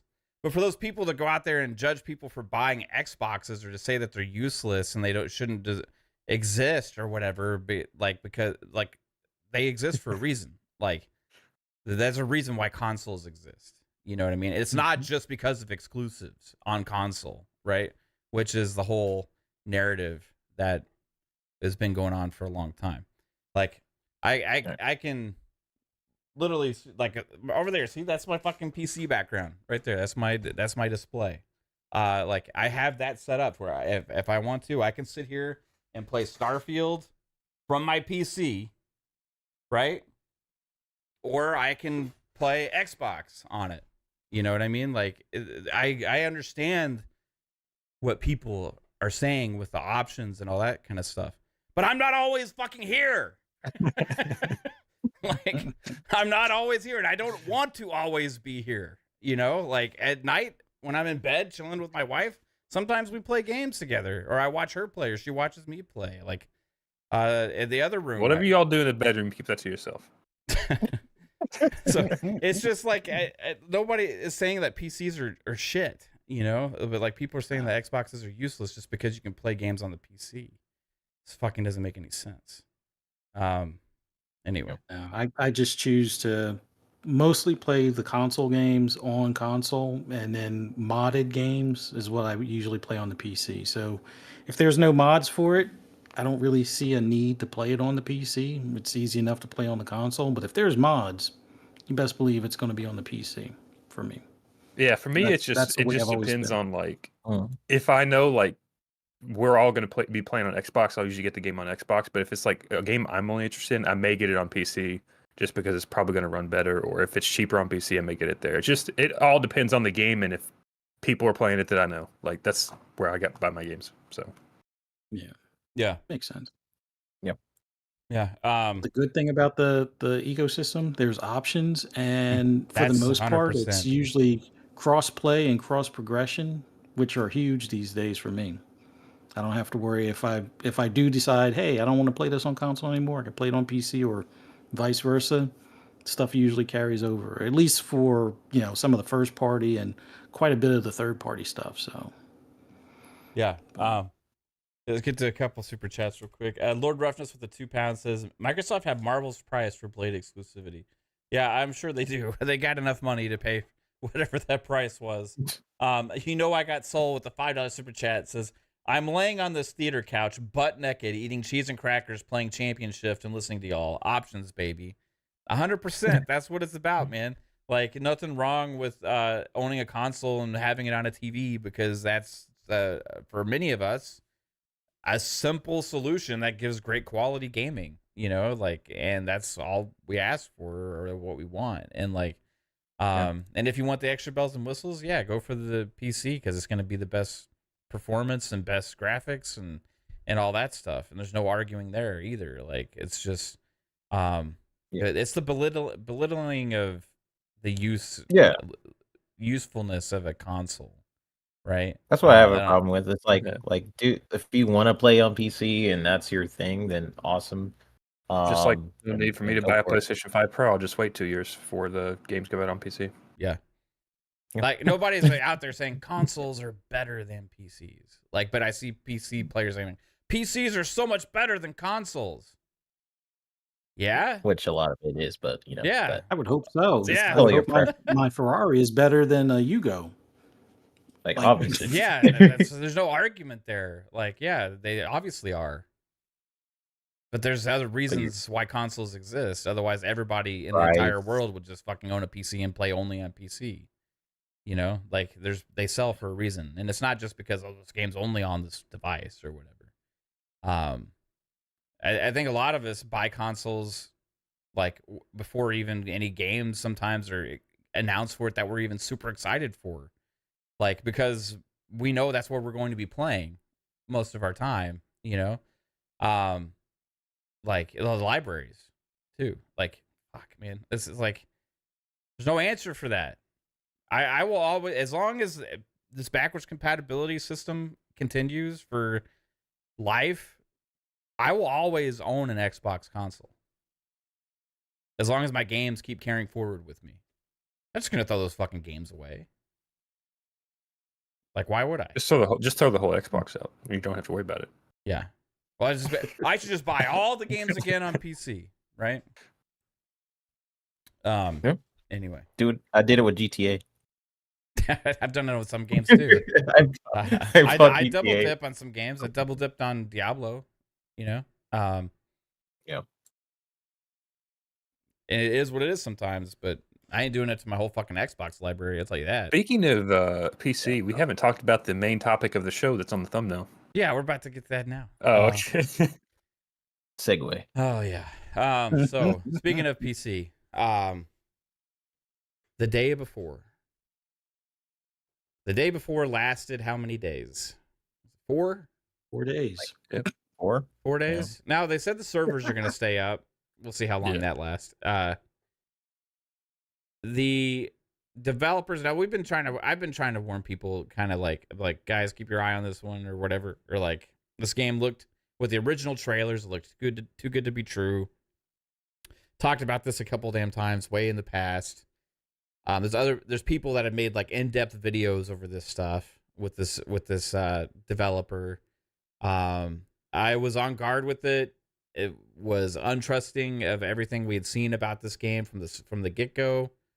And a lot of us were. I think all of us, you know, and we were counting on Steele said he was going to bite the bullet and try it, you know, for the whole Fun Spec fam, you know, and he said he took one for the team to give it a shot, and he went and got it, and he said it was the quickest refund he's ever asked for.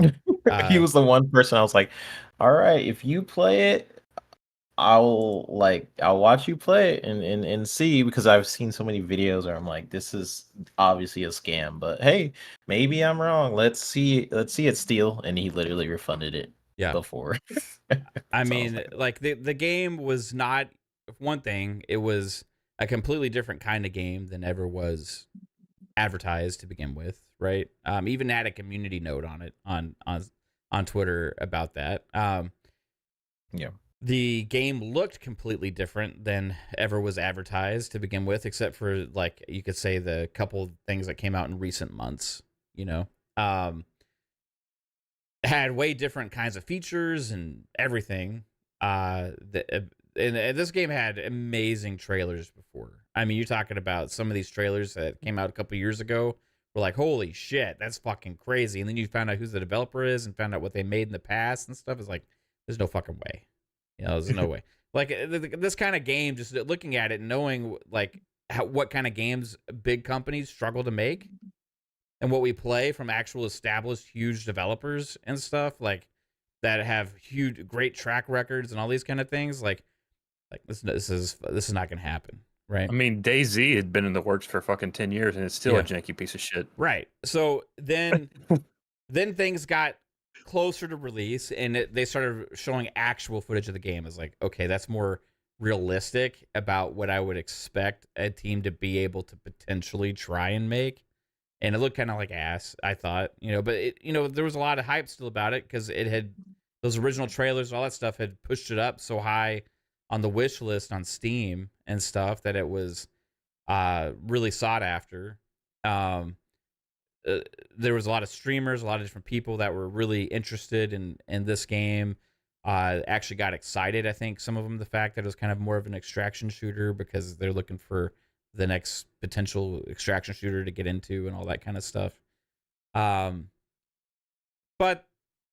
the game absolutely was complete trash, garbage, ass, and it really didn't even fucking work. Piece of crap, and it got like overwhelmingly negative on Steam, like 85% or something, like overwhelmingly negative or something like that. And one of the worst rated games ever. And IGN gave it a 1. oh yeah, this game doesn't even deserve to be reviewed. It is fake. This game was a fake garbage scam from the get-go. I don't understand how what they're trying to accomplish with it, but like something was off from the get-go. Like I think like my back of my mind tells me it has something to do with investors. It has something to do with taxes. It has something to do with like losses. I think this was their last ditch effort to try to make some money to save the company, so they just kind of they made 12 million. I think it's just like like try and hype something that's more or less fake. Try and get as much money as you can right away, and then cease to exist. And then, I mean, they've had games before, so like that's where I'm like, but those were similar situations. Yeah, all of their previous games, except for Prop Night, until recently, were like, hey, the game doesn't have any more players. We're going to sell it back to the publisher, or we're going to close it down because it didn't do what we expected. And they've done this with every game up until Prop Night, and Prop Night was that game that, because there were so many content creators pointing it out about them, abandoning their games, they were like, all right, we got to hold on to this one at least until we get the day before out there. And sure enough, 4 days later, Prop Night and this. So yeah, I don't know. So what has come out today after this game miserably tanked and everything? Like the game turned out to be what a lot of us thought. Like I'm actually impressed they even released something. Like, but I think that was part of the plan so I can actually get the money. But I think it didn't work. Maybe it didn't work out for them because of Steam's like refund process. I don't think they get the money right away, right? So what I'm hoping happens is everybody can get a refund.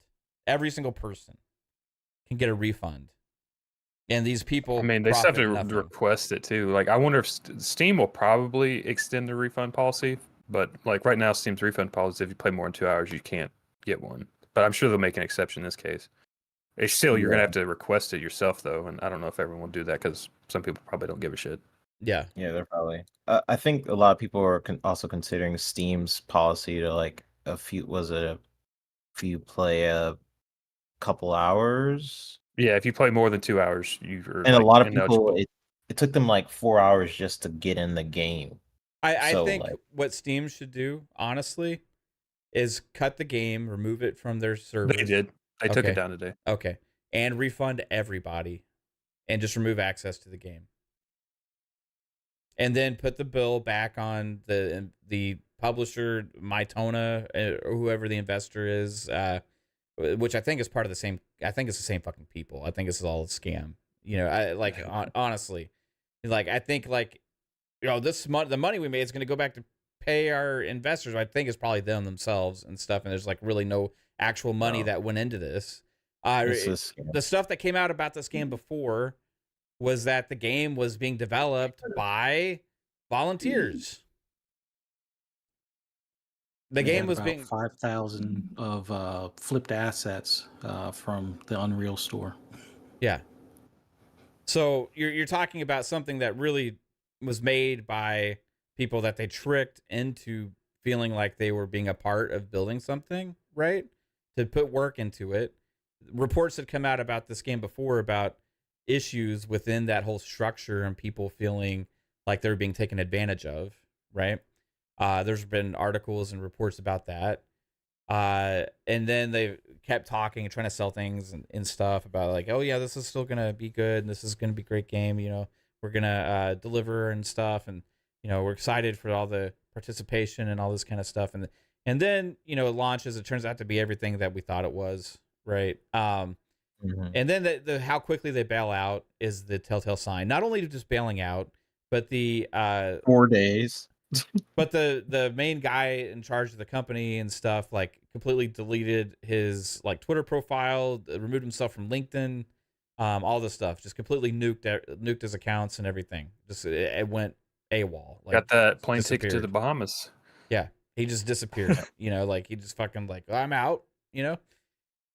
So that's kind of all that you need to know and see about what's going on here, right? And I think what they're trying to do is take whatever they can make from that fake release, kind of a game that was marketed the way it was and all that kind of stuff, to take what they can get and just run, you know? It's just so crazy because I feel like that just opens you up for lawsuits and I feel like a lot of people should have kind of already knew, but if you track or was kind of tracking the game, or it kind of already had this sort of scam thing, like, oh, they're reusing a lot of assets, oh, they stole the exact shots for a trailer from Call of Duty. Oh, it was like there's so many things that started adding up. The fact that, like, oh, they deleted half their videos off of their YouTube so people couldn't compare what the game used to be to what it is now. And people still wanted to buy it. And I'm just like, okay. I mean, people do what you want with your money, but I mean, we're seeing the result. This is just an interesting case because, for one, how badly they scammed people, is just on another level. I mean, they marketed to the right people. I have to give them some props because they marketed towards people who are legit. IGN, how many videos did IGN release? Well, the video put them on their fucking like press stage one year. Yeah, and friggin' Nvidia, for example, was like, "Oh yeah, we're supporting this game, for our graphics card," and like, "Oh yeah, we're supporting it. It's gonna look great on release." It's just like official people, so which was giving them more credit or giving them more legitimacy because they're just like, "Oh, okay." Maybe at first I heard some things about this game, but hey, Nvidia is doing the thing with them. Oh yeah, IGN, they're posting their trailers. They had a couple IGN videos where IGN was like, check it out. We're doing a live stream or whatever they did. So I feel like they pretty smart. If I was a scammer, I'm like, I would be like, bravo, I did a good job. Because I mean, there was a lot of signs as to say that this was a fake game, but I mean, dang, they got away with it. Oh, well, we'll see if they get away with it. They got away with it lawsuit because for now. Like, I mean, their main like company was in like Russia, and then they moved their headquarters to Singapore to so they could do stuff. So they got away with it. Yeah, the whole thing and setup was like a whole shell thing. You know what I mean? It's like they're just like creating fake companies and identities that they're planning on dissolving and moving around, and they had a plan for this whole thing from the get-go. Like, this was a very strategic thing that they did. Now, what I'm going to say is that I feel like, because this is the second time this has kind of happened, but this was worse than the first situation. The first situation was abandoned. Okay. Abandoned actually showed up on the fucking PlayStation YouTube channel and PlayStation State of Play, right?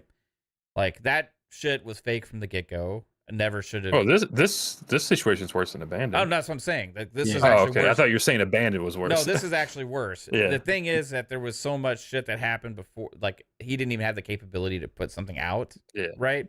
So that led to his plan dissolving, really, and he got fucked before he could fulfill it.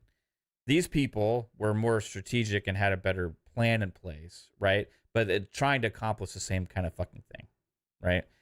Trying to create this hype around something that really doesn't exist, to then release it, and then reap the benefits and rewards off of it, and then just even no matter what kind of shape or condition or what even the product is, and just hightailing it, run, and then just release something so that way you can say you did legally and stuff and try and get away with it if, you know, there's any recourse and all that kind of stuff. Like, these people had a way better plan, but the issue I have is, and I saw I can't remember if it was Paul Tassi or Nick, the guy that just made the new thing after leaving. Was it The Escapist? Kalandra? I can't remember. Oh yeah, that dude. So I can't remember who it was I was reading, but I kind of agree with them. Like, games media and also like these platform holders and all this kind of stuff, I think they have a responsibility a little bit to vet what they're marketing to the customers, right? Like in the games media as well.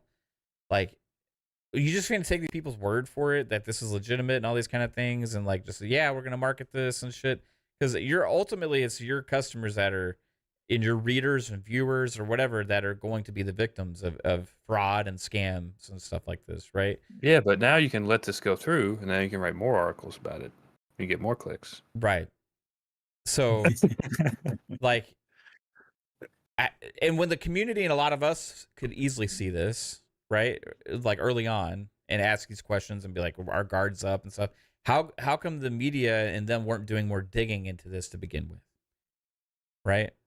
Because there was YouTube channels, in-depth things all over the place. There's people like us who was like, hey, keep your guard up on that one and all this stuff. How come like they're showing It's trailers? because we aren't getting paid for it, and they are. They get the first trailers, so they get views for it, so they get money for it. Whereas like content creators that aren't a part of that, they're just like, I have no backing, I have no bias towards this game because I'm getting nothing from it, so I can talk whatever the fuck I want.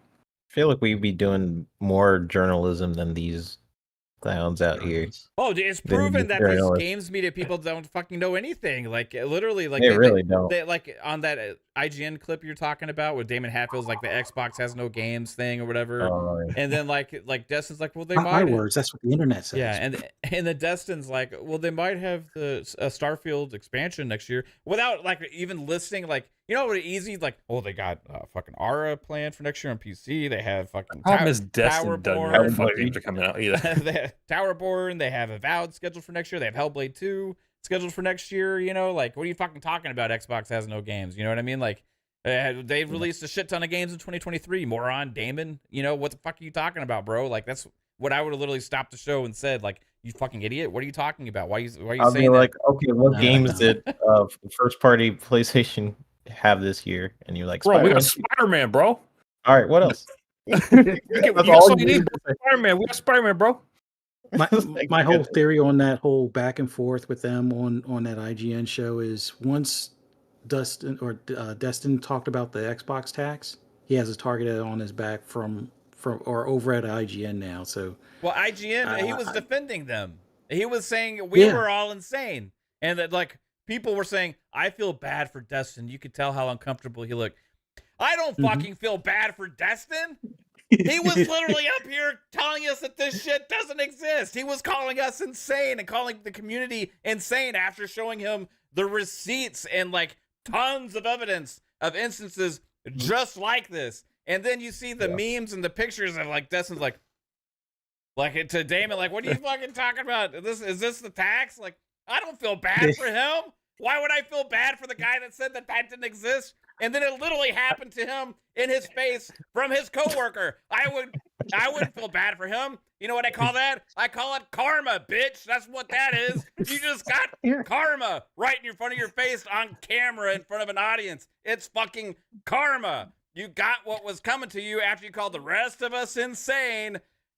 And then like literally they just shoved it in your face, so you can't deny it anymore. I dare him to go out there and say it doesn't exist now and call the community insane after that clip fucking exists. Like that, when people say evidence. How about when Damon Hatfield just said it right to your face? Yeah, I don't feel bad for you. I'm sorry, Destin. I don't feel bad. I don't feel bad for him. No, but my joke now is, what's the over or under that he leaves IGN or is forced out of IGN before this time next year? Well, he lives in San Francisco, so he needs a shit ton of money, so he's going to stay there. If he does, if that ever happened, Fuzzy, Destin's first video is like, Xbox tax exists. Why I was forced out of IGN or whatever. Like, come on. Like, yeah. It was crazy because like when we were talking about him talking about the Xbox tax and how he basically individualized everything, like oh, this was only in this specific scenario, this was a mistake from IGN, this only happened this in this specific scenario. It was like everything was individualized. It was not at all the general thing. This only happened because this employee spilled coffee and on the computer, and then it slipped out of the Xbox, and then that's why only Switch and PlayStation was on there. And it happened multiple times. We slipped on the computer like 5 times, and then we forgot to put Xbox in there. So like it was it was pretty funny to me to like just to see it live, like see the Xbox tax in front of my face. What's 'Cause funny that was- is like it's only that one clip that's going around, but like most of that, like I saw another video like that they put up on their own YouTube channel where it's like all the coworkers up against Destiny. No one's even talking about that one. Yeah. So it's like I don't know. That whole stream was Oh, just shitting on the Xbox, and Destiny was there defending it. Yeah. Cool. Kudos to him. I don't give a shit. He fucking deserves it. Like he deserves to feel uncomfortable after saying it doesn't exist and have to sit on a stage and feel the need to defend them against his coworkers who we said were fucking biased. That was the whole conversation. We said that these people were biased, and then you're literally up on stage having to defend against them with Xbox, like the people that you said are not biased.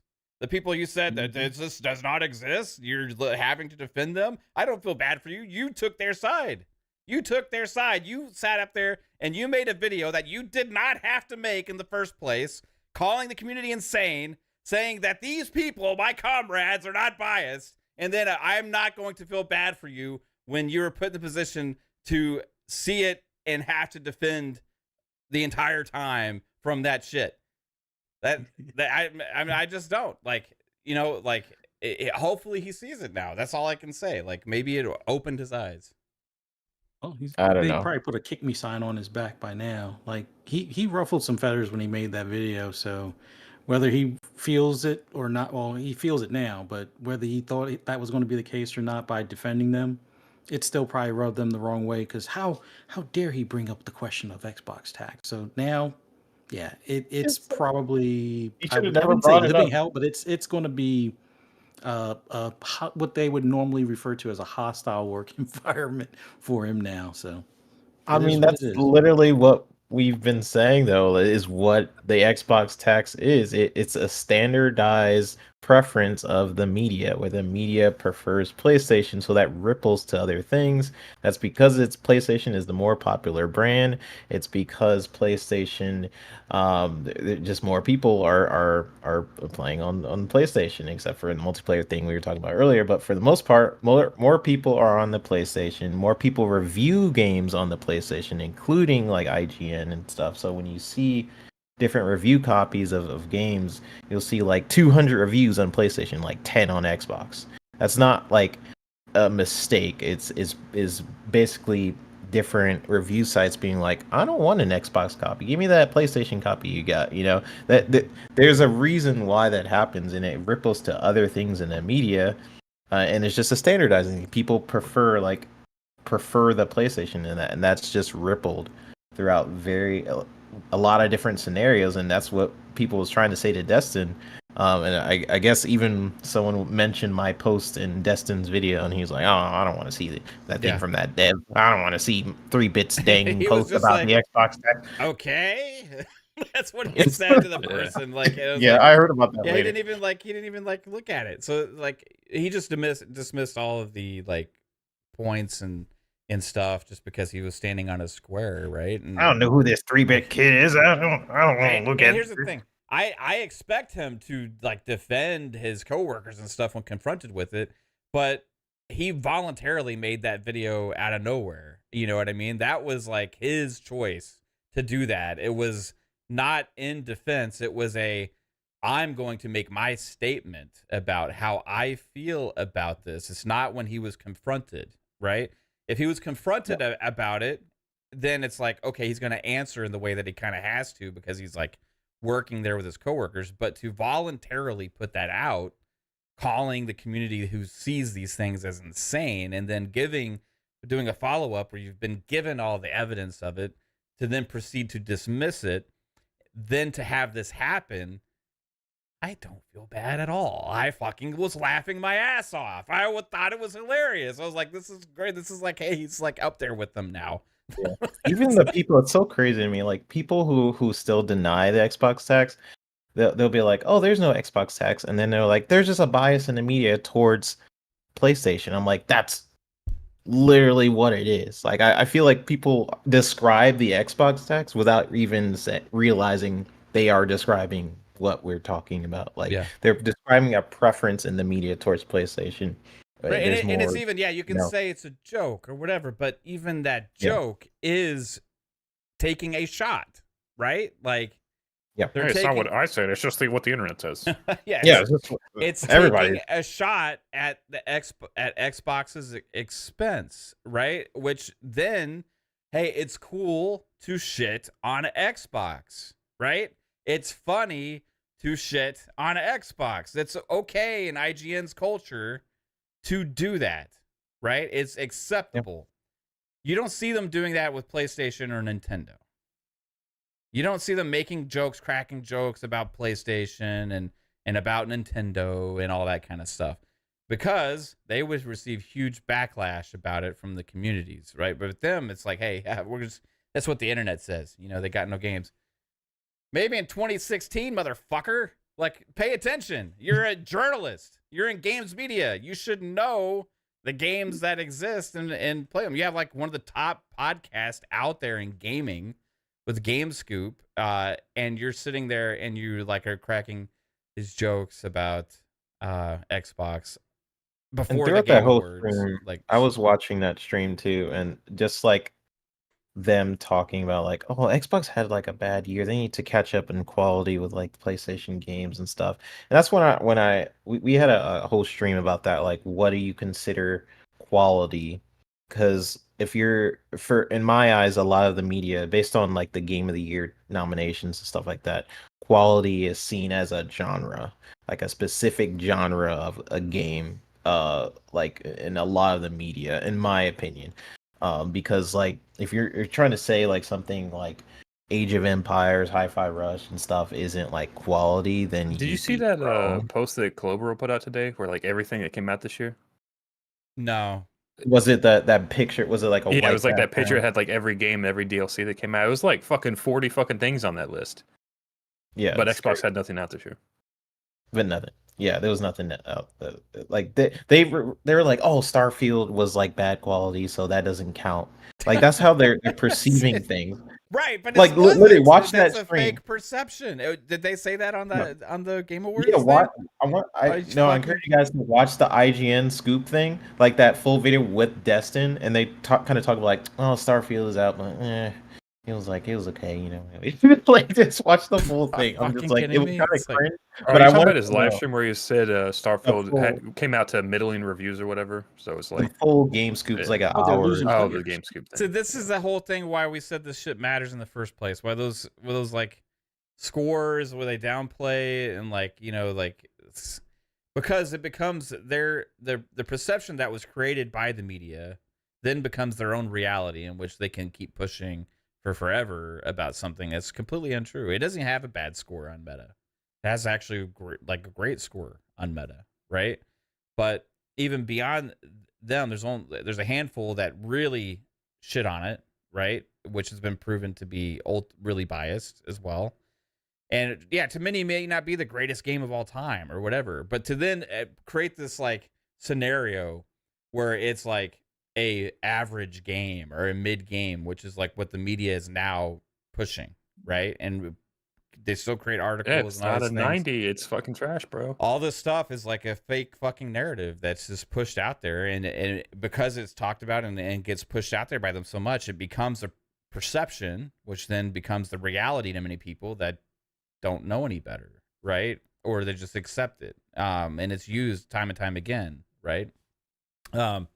Whereas, like, if a game like Ghost of Tsushima has the same score on Meta, its praise is like, well, it was underappreciated, underrated, That's when 80s mattered. 80s were good back then. 80s suck now. It's like, you get what I'm saying, though, right? It's like, it's just such a contrast to, like, the actual conversation. Like, Next year, if it's below a 92, it's trash. yeah, It's so crazy to me, and it's just like I get the mentality. Like how people will probably respond to this is just like, oh, we'll just play, play what you want and things like that. But it's just the perception of the media and how that ripples to other people's perception and how that can affect the overall view in the media. And it's just the constant articles and things like that. And then they don't even know what fucking games are coming out to what platforms and stuff. And like, how can you say realistically and then they that keep showing us fake trailers of the day before and stuff like that to like, oh, they're like, you're excited about this trailer for the scam coming next year. Yeah. It's gonna take your money. You're not gonna be able to get it back unless Steam comes through for you the day before. Presented by IGN. IGN first the day before. We got first exclusive access the day before. We're gonna talk to these developers. Hi, what's your name? I don't have a name. I am going to take everybody's fucking money, and it's going to be amazing. You guys don't know what's I don't even know coming. where this person's from. I don't know either. Hey, that was great news. Thanks for coming. We can't wait to show your game again next time. Yeah, fuck you, man. You fucking idiot showing my fake trailer to the fucking audience, biggest games media dumb shits. Did you guys see like all the older trailers for the day before? Yeah. Like they really scam the heck out of I'm impressed by those trailers. How the fuck did they come up with that with a shit game that they produced? Who made those trailers? That's some fucking talent there. Like those trailers? Yeah. How did they make those? I'm super impressed. Whoever made the trailers for them, they need to get a job marketing for fucking games because they are the ones responsible for scamming all these fucking people. Except that Ferrari trailer that came out like 2 months ago, where they just showed like a 5-second when Ferrari. they were Not like, that one. I'm talking about the old shit. The older one. Yeah. The shit, when I saw that, I was like, that ain't real. Right? That's too good to be true. Right? That That's right there ain't real. Yeah. That motherfucker, it's not real. Like we were saying I'm telling that. you. Telling you right now. I'm telling you, it's not real. Like it wasn't fucking real. You can see it from a mile away. We can easily see this shit. And it was like, wow. And then I saw the game more recently. It's like, that's real because it looks like shit. Yeah, after a while, I'm like, oh, okay, maybe this game is coming. How do you downgrade from Unreal Engine 4 supposedly, and then do the switch to Unreal Engine 5 and it looks worse? They didn't switch anything. That should have been the summary. No, that didn't switch to anything. That's when they just fucking started development. We're fucking gotta put something out there. Let's get these Unreal 5 assets and put something. We gotta fucking figure out something to sell these people for $40. So let's go. Oh, fuck so them you all off thought it was Unreal? It's Unreal. They got Unreal. This is the Unreal Engine 5. My goodness gracious! A game I engine remember from there was, TiMMEH or whatever, or Wish. They got the Wish version. We of got the it Unreal. from TiMMEH. It's like I remember there was rumors that like I mean the first few trailers someone was saying that those were like just assets like that weren't Yeah, it's abandoned. there was no game. Yeah. There was no game. There was no And game. I can't believe there was no game. It was all just video animations and stuff like that, but there was no actual game till like way later. Like 2 years ago, if you guys could find the trailers for like 2 years ago, and then you look at it now, like you could see how they've been scamming you. And the fact like even they erased a lot of the trailers, but again, they had trailers that was the same as Call of Duty. They just looked at a Call of Duty trailer and they copied every single scene, just changed the color a little bit, and then they thought no one would notice. And still released the game. It still got $12 million, and they ran away with your guys' money. And again, I can't even completely fault them for it because you guys had all this info. Even Steel, I gotta call you out a little bit. You had all this info about like everything He was from the taking day one for before. the team. He knew it was a gamble. He knew But it. you bought Gollum. You did buy Gollum. Okay, yeah, You I did have buy no- Gollum. You have no right to speak, motherfucker. You bought Gollum. And you didn't even get a refund on that shit. You're still probably like, No, I got screwed. That's okay. Yeah, I can't be saying Gollum for. But here's the thing, okay? Still I at can least defend got his myself money more for back. Gollum. At least Gollum is backed by a franchise like Lord of the Rings. It ain't backed by shit. They made a travesty of it. They just fucking destroyed it. They're like, oh, let's just like take something that people like so we can fuck all their hopes and dreams. Yeah, You know, I can't even say. Yeah, I did buy Gollum. People I like feel Lord of the like that. Rings. How can we just completely abuse this property? We'll make I know, but I love Lord of the Rings so much. I was just like, they got me. They got me with that. Yeah, you're right. I can't even say anything. I got bought. Gollum is probably worse than Day Before. So I don't know. Yeah, I don't know about that. I'm just I still want to hoping, call out Steel because Steel, how the heck did you still want to buy that game? Yeah, you were. The thing is, like, Steel went into it with trepidation, like as a almost like I'm going to take one for the team and see how bad it is. See how bad it is, or if it has a hope to be good. You were like, I'm actually excited for Gollum. I'm really excited for it. We're like, don't do it, 3-bit. You're like, no, I think it's gonna be good. I really liked what they've shown so far on Gollum. I don't know. You guys are telling me that. You're like, you know, I have high hopes for it. I don't know what you guys are talking about. I'm gonna play Gollum, and then you play Gollum. You're like, you guys were right. Gollum was really bad. We're like, we told you, man. We warned you. Like on this fucking show, we were like, 3-bit, don't fucking do it, man. We're warning you right now. And you're like, no, I love Lord of the Rings, so I don't know why I'm so excited for Gollum. You said that so many times. That bad. You guys should have warned me harder. That's the problem. You guys you kind of warned me, but you didn't warn me. You could have went a little bit harder and be like, 3-bit, don't buy this game. You just kind of went like, you shouldn't buy this game. Do you want me to like come over and like fucking like your credit card? sit on you and something so you didn't like? Don't you hit that buy button? Oh man, I don't know. I don't know what I was seeing in that game. I just thought like, oh, that would be kind of cool, like to have a stealth Lord of the Rings game. That's kind of cool. But man, I don't know what. Oh, you mean Shadow of Mordor? Yeah, that came out like 5 years ago. I mean, I don't know. I don't know. I don't know what's going on with that game, but that was one of the worst games I've ever played.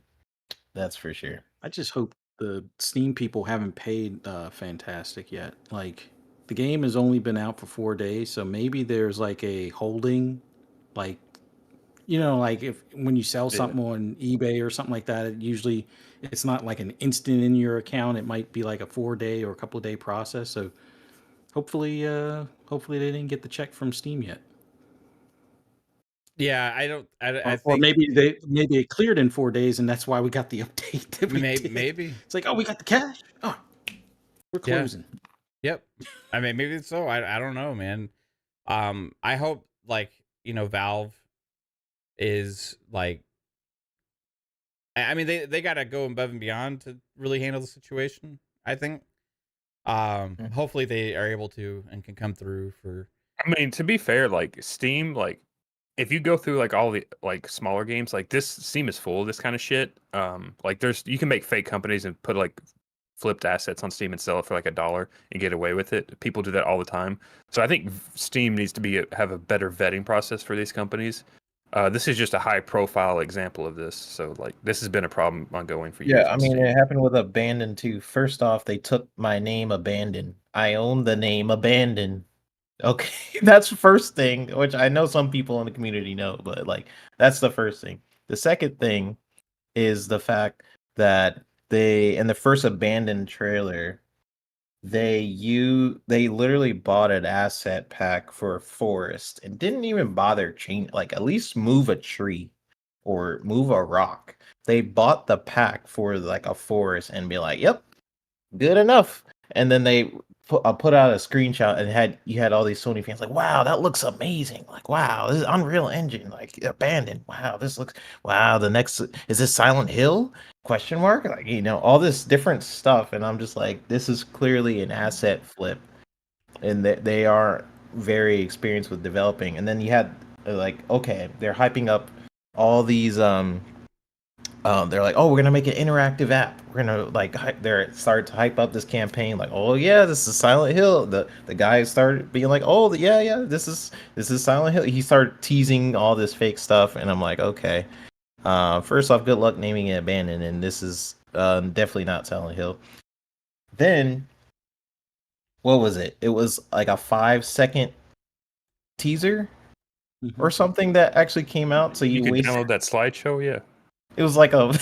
It's just, I could literally make that in like a couple days. It's just so crazy to me. Like, is that still trying to be a game? By the way, is Abandoned still? I think Sony's cut You just ties because like once they posted that to Twitter and it was the same thing on that interactive app or whatever.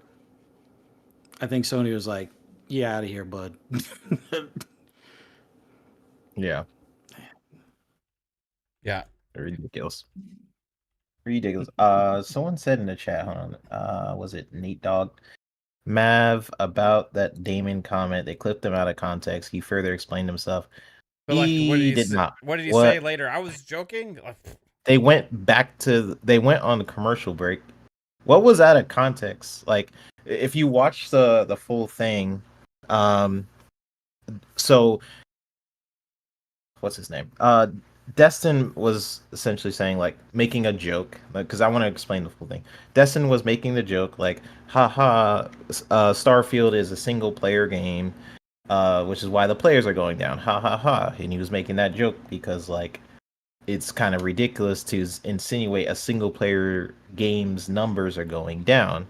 Then the other guy, Damon, whatever, was taking it like, yeah, you're right, it is going down.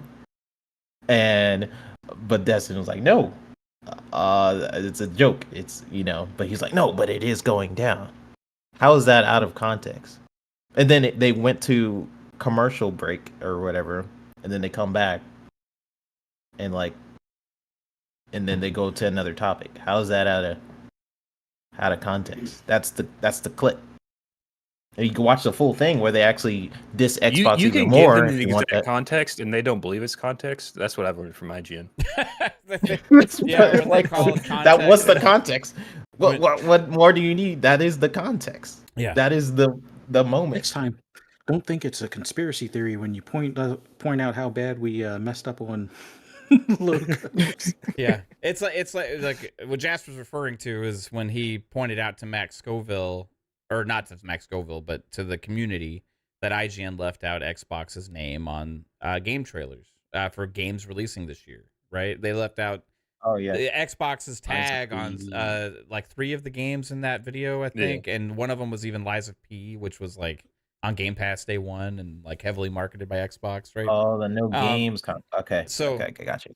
And then, like, instead, like, Jasper's trying to be cool. Like, Max Scoville is like, we're on it or whatever, and like, you're like, cool. I just wanted to like,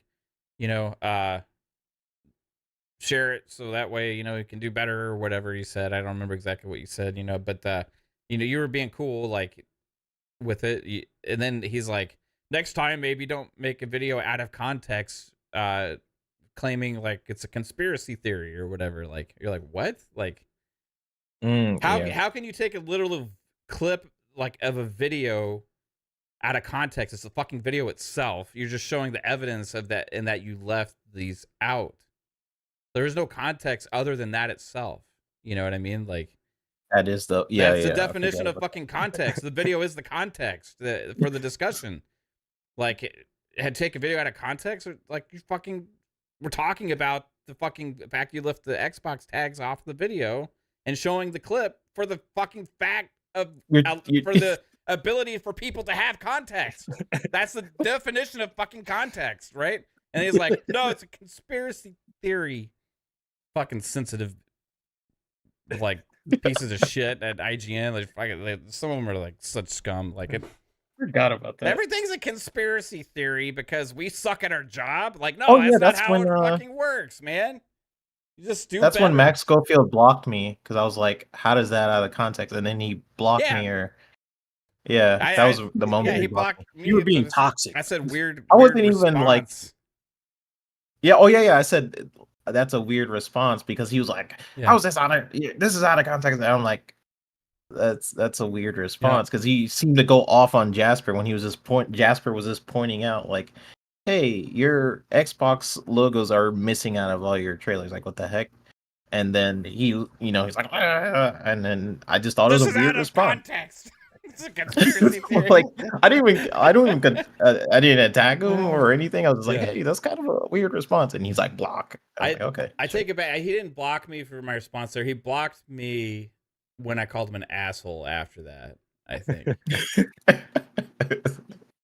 After he blocked me. After he called right? Jasper a conspiracy theorist, I think I made a Oh, post yeah, saying yeah. like, man, so many people at work at IGN are just outright assholes or something. And then I like tagged him and as like Max Scoville literally calling somebody a conspiracy theorist for like just pointing out that you suck at your job, like do better or something like that. I think that's what got me blocked. I'm not sure, right?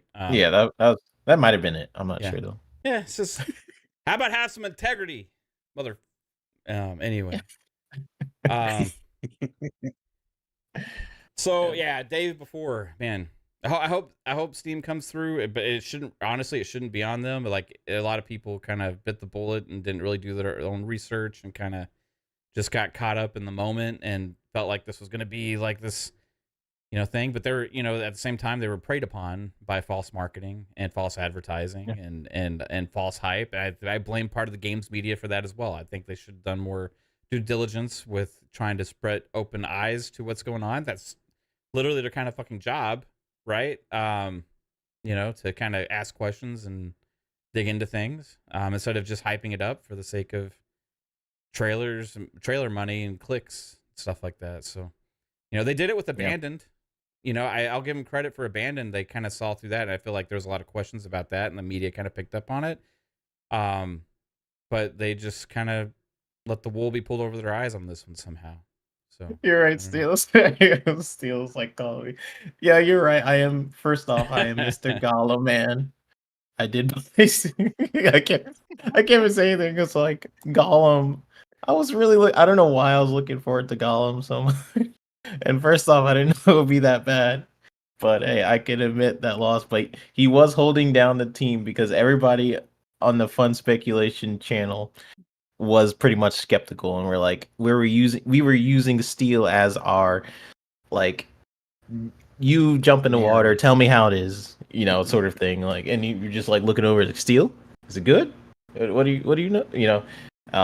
But he got out pretty quick. He got out that water like very quick. So he refunded that shit faster than we refunded Nickelodeon All Stars Brawl, I think.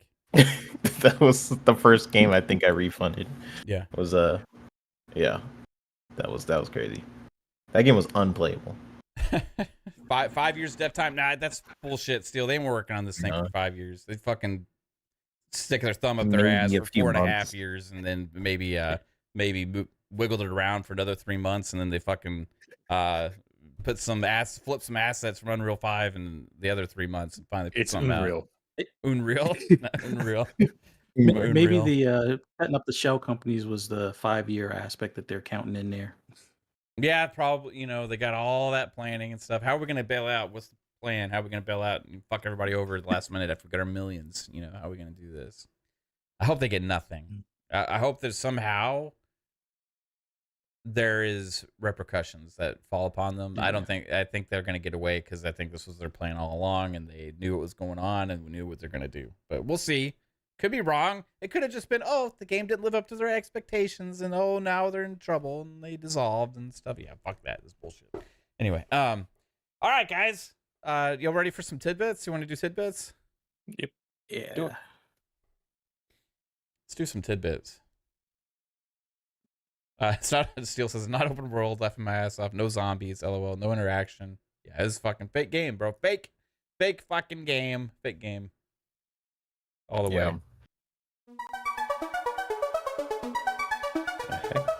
This is the first time I can't see the video. I got Is it it not paused right coming now, yet? waiting for. Oh, okay. All right, everybody. This is Tidbits, a segment where we would look ahead at the games releasing for the week, and we have, I guess it's just some Bear decent and ones this breakfast. week. There's some smaller experience stuff this week, mainly on PC and Switch and stuff. But first one's Bear and Breakfast for $19.99, coming out Tuesday. All right. PS4, PS5. Oh dang, he's going through it. It's the he Bear drunk? from Baldur's Gate. No, I'm just kidding.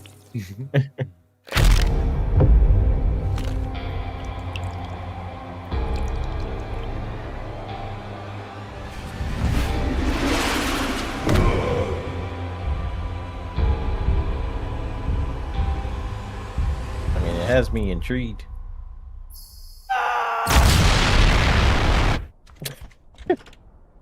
Does that bear have boobs? Or is that Is that- chin? I think that Hey, what might is be this? his chin. He's kind of got like a Peter Griffin chin, I think. Yeah, I guess it's a Crimson Chin situation.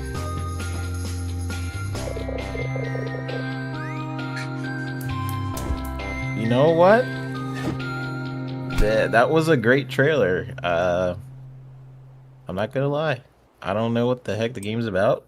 How much is But- it and where's it coming? PlayStation. 19. Rated T for teen. PS4 and 5. Although I think it's already on PC and Switch. Okay.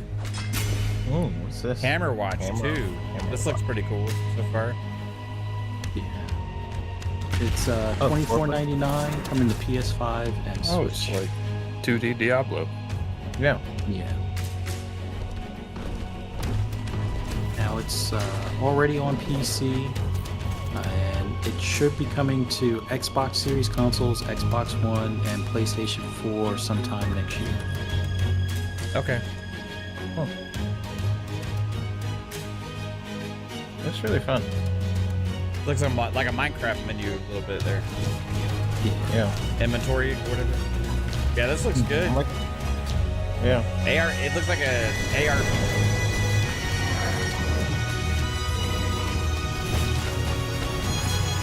It looks like it could get pretty chaotic with 4 people.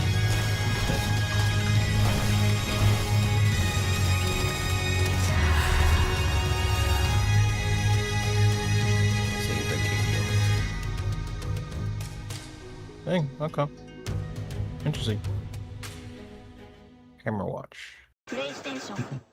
So far, I mean, not too bad. This one's SpongeBob SquarePants: The Cosmic Shake. Gosh, Coming to mobile. the font in the beginning.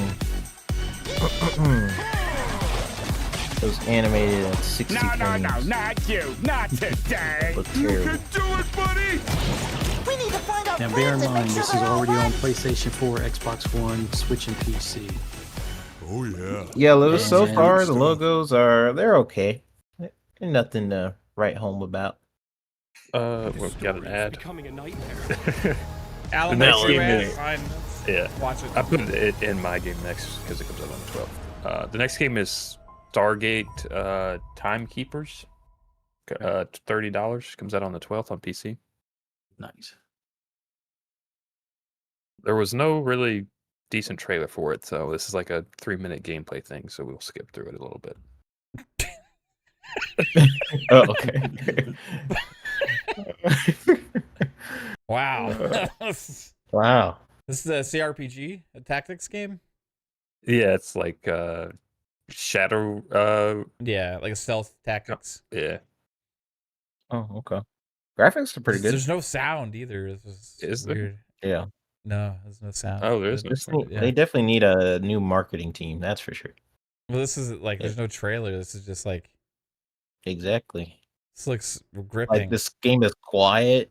the only trailer for this was like 2 years ago, and it just showed the fucking Stargate powering up. So it's like that doesn't tell you. anything. Yeah, it's fine. Oh, is this a Star? Oh, it's a Stargate. Yeah, How's a Stargate? How's it? What? It doesn't look like a Stargate. how is this Stargate?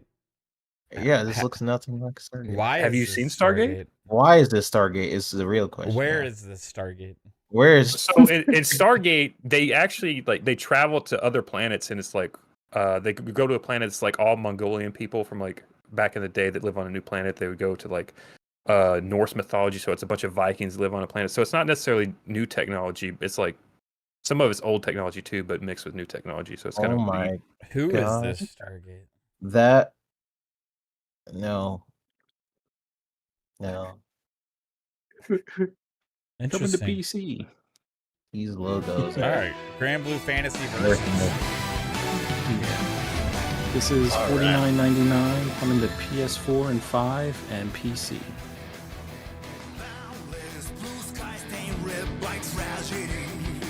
Yeah. This is from the same people that do what do you call it? Guilty Gear.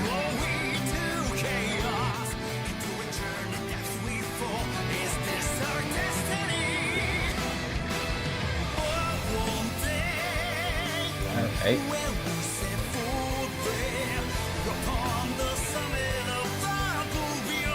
I'm liking the energy.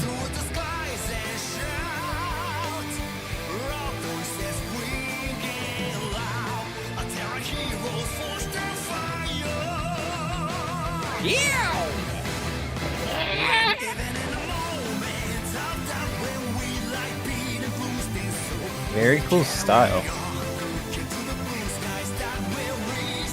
See, this is a much better trailer than a lot of these other things. Tell us, Ghost, it's that young game. This game is coming to PlayStation 4 and 5. So is there like a lobby where you play as chibis and then it's like a fighting game at the same time? That's very interesting. Yeah. Grand Blue Fantasy versus Rising. Cool. I love the classic fighting game, like screen reader guy. Oh, that's why it's Arc System. No wonder it's so Yeah. good. Okay. I that might makes have sense. to. I might have to get that one. Yeah, that's cool. Yeah, I don't understand. Like the chibi, is it just like the lobby? You guys think, or I don't know. I think maybe like Dead or Cool Alive style. 4, like that. You know, kind of did the same thing. Yeah. Oh, that's some like OG Xbox logo intro right there. Yeah. Oh, Oh, House you Flipper see your 2 Flipper coming 2. to PC. Yep. $24.99 on PC, coming out Thursday. Oh, I think they delayed the console release, or They didn't give a time frame just yet, but yeah, it's probably delayed until early 2024. my Why are you wife. scrubbing everything when you have a bunch of trash still around? Like, fucking My wife loves House Flipper. whoever's playing this game needs it better. tried to get fiance to play this. I don't think she liked it. Keeps freezing.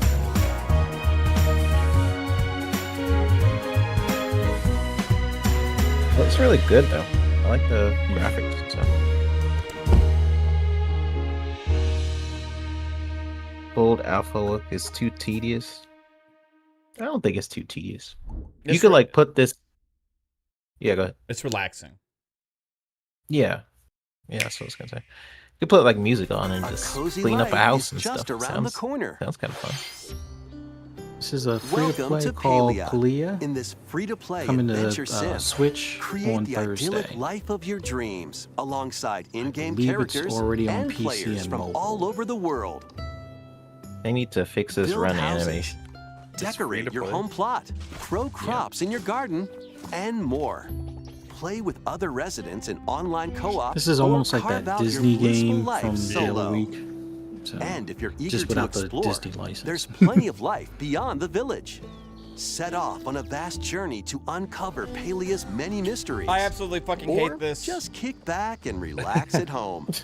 You don't How like farm you live games? is entirely up to you. I mean, not what ones kind that of look like coziness ass. will you choose? Yeah, the animations are bad. Bro, what the fuck And you want? launches on Nintendo Switch Oh, that's- this holiday. Oh, okay. No, know it the could be outfit. great. It could be great. Pokemon Scarlet and Violet, the Hidden Treasure of Area Zero, the Indigo Disc. This DLC is $34.99 by itself, but you must have Pokemon Scarlet and Violet to play it. If you don't have it already, it's $94.99 for the DLC and the main game. Wow. Yeah. Gosh, there's so many Pokemons. I don't know where we are. Well, that's Pokemon Violet. That came out like last year. This is a DLC. The last Pokemon I played was probably Hey Pikachu. No, it was Pokemon Go. I wouldn't consider that like mainline Pokemon, but Well, if you're considering a mainline, then it's probably Hey Pikachu on the N64. I wouldn't consider that mainline Pokemon. That is a mainline. Mainline Pokemon is like Pokemon Red, Yellow, Pokemon XY, Pokemon Sword and Shield, Pokemon Violet, that kind of shit. Pokemon Black Diamond, and those are mainline Pokemon. It could be it's important to me. It's mainline to me. Alright, yeah. It's an interesting point. I haven't thought about it that way soon.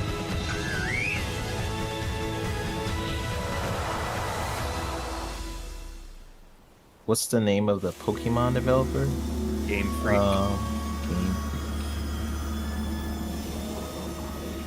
Mavish is like, about to go to sleep.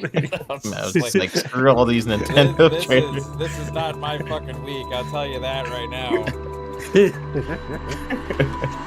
You're not excited for this? Hell no. With the exception of probably House Flipper, it just feels like these were the games that kind of waited until after Like all the whatever good main games came out like a couple of weeks ago, kind of thing. Like, oh, these are holiday games. We'll just put these out so people hopefully buy these as gifts, kind of thing. Yeah, I haven't been able to get into a Pokemon since X and Y. Like, they all just kind of, I don't know. I put so many hours in X and Y, and I just can't get into the new ones.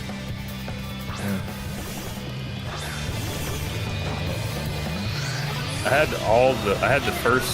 the complete first 4 gens of every Pokemon. Now I I think I just played too much of it. I was like, I don't care anymore. I just want like a Pokemon game that's kind of like Monster Hunter or something. That'd be sick. I want Pokemon to cease to exist. I want Pokemon to get out of the Switch. And like, yeah. No, but hey, if you like Pokemon, you're cool. Very much respect. Yeah, Nate Dogg, I caught that later. Is that it? I see what you're talking Yeah, Well, that's this For week. this week? Wow. Yeah. Okay. about. Wow. And Well, we are in December. you're not impressed, man. Well, No. that bear game, right? That bear game. That was Yeah. pretty. That was something. Uh, We were silent the during only that game. interesting thing is I couldn't tell if it was boobs or nutsack on its chin. I was trying to figure that out the whole time. And Oh, that's why you were. no, it looked interesting. I mean, am I gonna play it? Yeah. No. It's not. Be honest, like What's this game of the year? Grand Blue Fantasy Versus. That was my Yeah. highlight. Yeah. I'm interested in that. I might actually get it. How much was that one? 50? It's not like Yeah. 70 or anything. Okay, I might actually get that one. Yeah. Yeah, for $49.99, PS4 and 5 and PC. Arc System Works, awesome. You know, like maybe I'll get it. It looks like it has kind of a fully fleshed out online as well. You know, Yeah. so What was that Diablo type game called? Time something or Yeah. Oh, Hammer Watch. Hammer Watch. Watch. yeah, but that's not coming to console till next year. I ain't gonna play that game on PC. yeah. It's only on PC. I didn't see Although I'm sure it's so much better on PC. You know what I mean? Like, so it's gonna blow my socks off on PC because A Hammer Yeah, Watch big is wolf. on PS5 and Switch. Yeah, this week it's Oh. coming out on PS5 and Switch. It's already on PC, and then it's coming to Xbox Series consoles, Xbox One, PS4, sometime in 2024. okay. So PS5 and Dang. Switch. Okay, I could see playing that on the Switch. I mean, it already looks outdated to begin with, based on art design. So, if you're gonna play Wait, did something on Switch, that it might as well play something that looks retro on purpose. you say Yeah. Xbox One and PS4? Yeah, those won't be coming until 2024. So for right now, just PS5 and Switch. Yeah, it's kind of like a weird release that That's they're not weird, doing the yeah. PS4, but What they're the doing the heck? Switch. So it's like, They really wanted to take Hmm. take advantage of that PS5 power. That SSDs must be really important for this game. Take full advantage. So yeah, it's got to be it. Yeah. It's the only Or maybe reason they I could should. possibly Maybe they're think of. waiting. Maybe they're waiting for that PS5 Pro to fully take They, advantage. they might. Oh, Truth Term says God of War DLC drops tomorrow. We missed that. oh Oh, yeah, yeah. Yeah, it's free and it's DLC, right? free. It's That's like pretty cool. a That's free. Like an roguelike arena. mode, right? Yeah. Or something. Yeah, that's Mhm. that's their new thing. They're doing that for The Last of Us 2. I mean, it's kind of like what Returnal is based around. So that's a cool move to do like additional content. Although somebody was joking about having like a roguelike of Gran Turismo 7. I don't know exactly how that would work out, but I wouldn't mind seeing like a roguelike of what is it? Ratchet and Clank or something like that. Yeah. Yeah. Let's see what. Another game. Hey, Baldur's Gate 3 released on Xbox on last Thursday. Yes. We didn't get to have that on a Tidbits or anything like that for Xbox's release. Yeah. But fantastic game, amazing game. If you like turn-based, if you like RPGs, whatever, it's on Xbox now. So, give that a try if you're interested in that. That's probably the best, biggest release in the last week. To be honest with you, the other one that we didn't get to, did we have to? We didn't have FSP last week. We had we covered Avatar, didn't we? Yeah. Yeah. Mhm. Avatar's, I'm really enjoying it so far. I'm very, very early. My God, the graphics in that game are so good. Like it's the Snowdrop engine, like on Pandora. It's like wow. The gameplay's a little simplistic so far, but I'm not like deep into it, you know. So it's probably gonna. Is it as close to Far Cry as people are saying? I'm not getting necessarily a lot of Far Cry vibes yet, but I think I'm too early for that, Jasper. Like Okay. I haven't like Because I don't like everyone I've heard play it hasn't played Far Cry, so they can't really speak on that Right. too much. So like that's why I was asking you. that. Okay, I'll tell you later when I get to play more. But like the way it opens up, you're kind of in like a set environment, right? And then like I don't want to give away spoilers, so I'm not gonna say what it is, right? And then you kind of get into a little bit open more area, but it's still I haven't gotten to the part where you just do whatever the fuck you want, you know. So I've been playing it in like 10-minute spurts because that's just like what's been going on. Something always comes up when I start playing it. But yeah, when I've been playing, it's like, oh my God, dude, it's like graphics are insane. They're like in quality mode, like especially the graphics are fucking incredible, bro. But like if in performance mode, the graphics are still great. But the water like doesn't look anywhere near as good. So that's like takes a big hit when you switch between those two. Like it's pretty noticeable there. But like it runs pretty damn smooth either way. It's pretty good, and it does have a FOV slider as well, so you can do that in it. So I'm really impressed so far. I like where the story's going. I like the characters. I think it's a little under, like, again, I'm so early, but basically just what I'm seeing in this wow factor that I have with it, like I think it's a little underappreciated from the critics, because like I think it was sitting in the 70s on Meta. Like I'm just like, wow, like there's not many games that look better than this. Period. Go. Yeah. Like Yeah, I've been wanting to actually check this one out. 'Cause I love the Avatar world and stuff like that, but there's so many games to play. I need to look up how long to beat on that game is. yeah. Yeah, I wonder.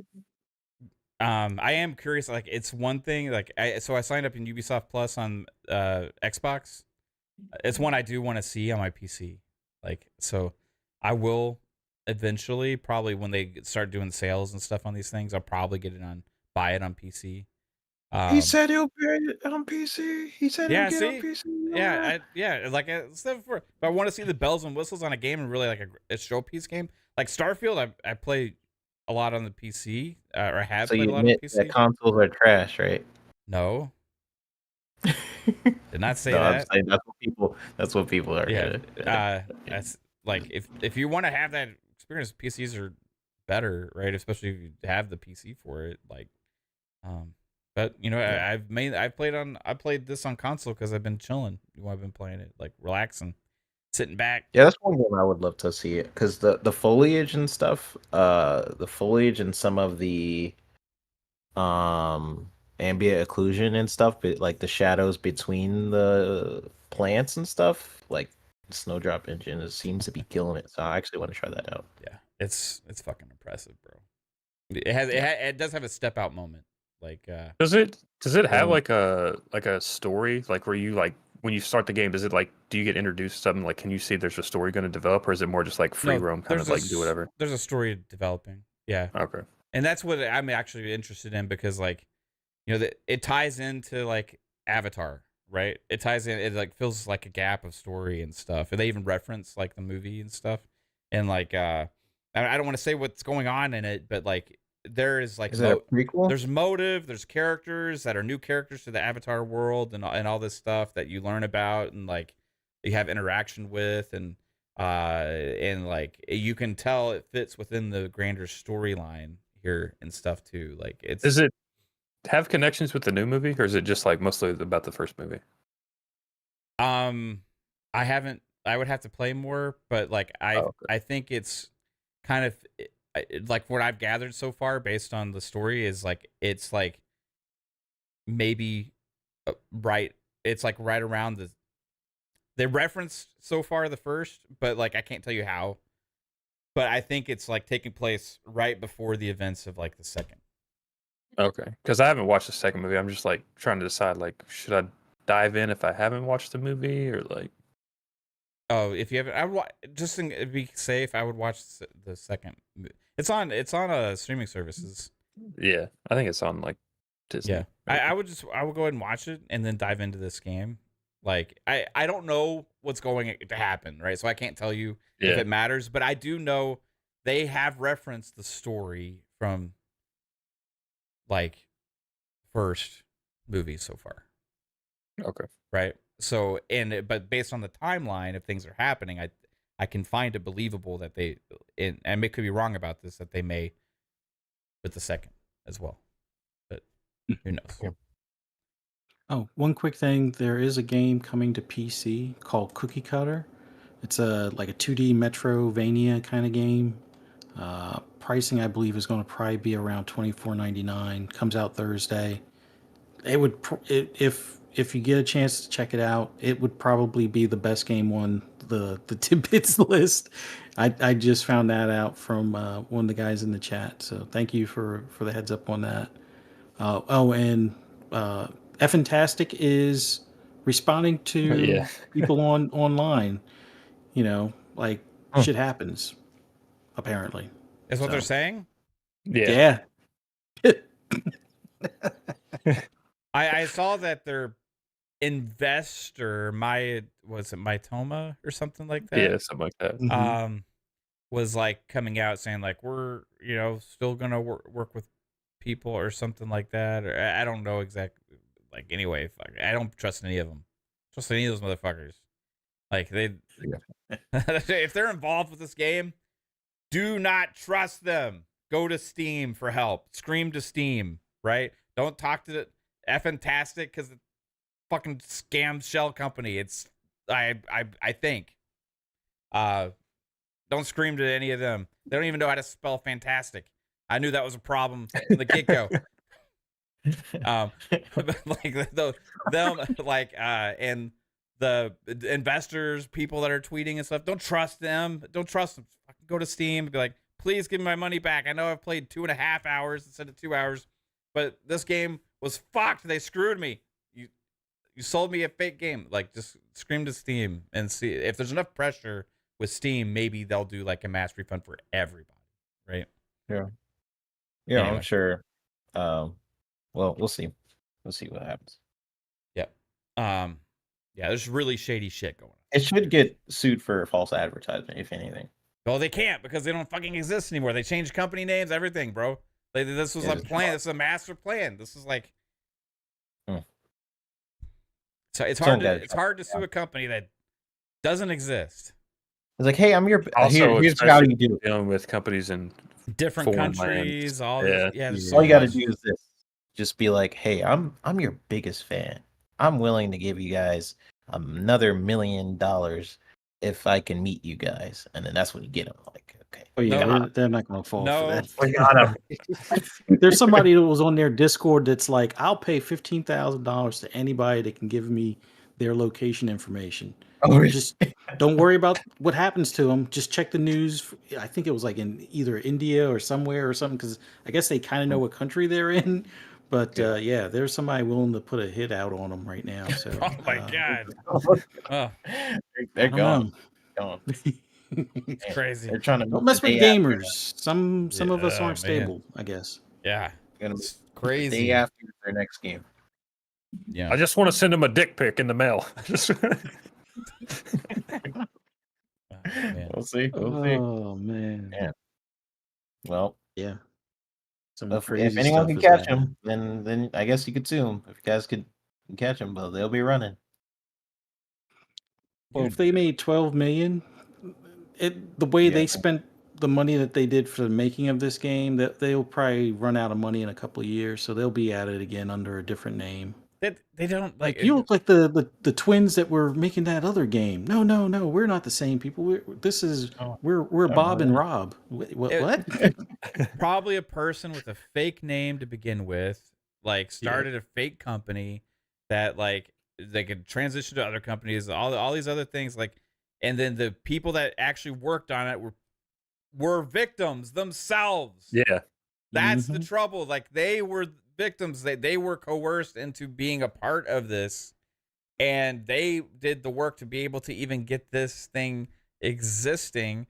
So you can't sue them. They did work for free, thinking they were going to get a part of, like, you know, be a part of this investment program and stuff that was going on with this game, and they were going to be rewarded when the game came out and all this kind of stuff. And you know, like, they're not getting any fucking money from this. Like, they got fucked. They just got used for the kind of talent that they had, because you had a bunch of people that had aspired to be game developers. They had seen the original trailers for this game and hoped to be able to work on it. And that's what they did. And like, yeah, this is fucked up. Like, the whole situation's fucked up. There's no person probably to even really go after. The name and the picture of the person that you probably saw as the CEO and all this stuff, probably not even a real fucking person. It's probably some random guy's picture with some random name. He destroyed his LinkedIn profile. It destroyed his Twitter. And then the company, they changed that into something else already. And like what are you gonna, like, this was a plan from the get-go. Trademark, you have to put some of your real info. I know it because I just trademarked something. Yeah, that's if you do it here. Where do they do it at? In Indonesia or something, wasn't it? Is it like Singapore? different trade? Oh, I thought trademarks are universal though. Tell that to But if China. you make it, Yeah, I think if you could have okay, well, this person trademarked it and this other person got the license to this property. Or you could like fuck around with that to where you make it to where you're not like responsible still. You know what I mean? Like, this people had this thing planned out, man, for years, dude. Like, they've been milking it. They've been working everybody. They pulled off what the Hassan guy with Abandon tried to do, pretty much. Right? He was an amateur. Yeah. They were like, Abandoned, let us show how to do this for real. Like it should, like the thumbnail says, it should have been called Abandoned 2. Jax 82. Yeah, Jackson. I can't talk right now. I was like, I had you're gonna read it. Sorry, Jax82 with a $2 super chat says, "Can another studio take over the Days Gone game?" There is no fucking game, Jax. There's no game. Like, there's no game. Like, I could see modders trying to do something. what just happened for everyone to know? That's Mav's real voice. He had his voice changer fucked up. So Let me hit the button. Oh fuck! Hey everybody, it's Mav here. I've got my. Oh yeah, that game is it's dead. You guys think I'll hit puberty next year? I've been waiting. Like, fuck. 41. That's the 41 is gonna finally happen. Please, please let it happen.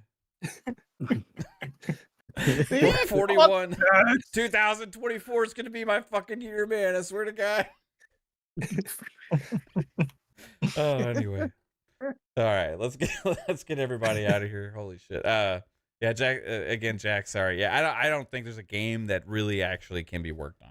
Like, to tell you the truth, I think it's just like a shell of like assets that were compiled into this trash thing that was put out there. It was. Yeah. Anyway, I hope some modders bring it back to life or keep it alive, kind of thing. Just, I don't know. Somebody's got to do something. Buy it anymore, can you? no. I think they removed a couple of hours ago you could, but I don't. Steam probably pulled it down by now. Steam. You can't buy it on Steam anymore. Maybe the day after. Somebody will make the day after. That'll be their next game. Yeah. But he's talking about the Days Gone, which was the PlayStation game. Oh, you confuse all of us because I was like, what the fuck are you all talking about? Days Gone is the zombie. Oh yeah. Oh yeah. Sorry, Jax. I take back everything I just said. Jax82 with the $2 super chat. Let me read this to where it actually makes sense. Can another studio take over the Days Gone game? Just kidding. Can another studio take over the Days Gone game? Days Gone. Yes. I think that would be a potential one day, but PlayStation sees it as a failure, so they probably will never do anything with it again. I don't know. I hope so. Which is a shame. It's a shame.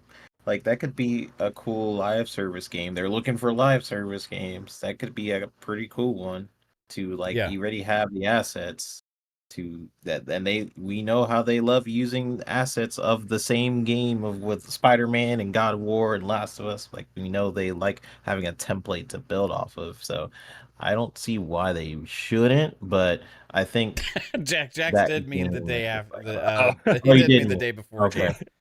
Okay, well, you messed it up. Okay, yeah. Well, then our point stands that day before is so fuck no. So no. Anyway, all right, everybody. I hope you have a good one. Thanks for tuning into the show. Jasper, tell everybody where they can find you, bro. Yeah, Monday, Tuesday, Friday, 10 o'clock right here, Fun Speculation Network, FSP, Fun Pop, Xbox Ultimate, Lord Jasper, Twitter, Lord Match Jasper, YouTube, all that fun stuff. That's where I'm at. Check it out. Right on, bro. Fuzzy Belvedere. Yo, I forgot to do that. Yeah, okay. Yo, Fuzzy Belvedere. What about you, bro? Oh, just thank you for having me on. It was fun being on here with you guys and interacting with the chat.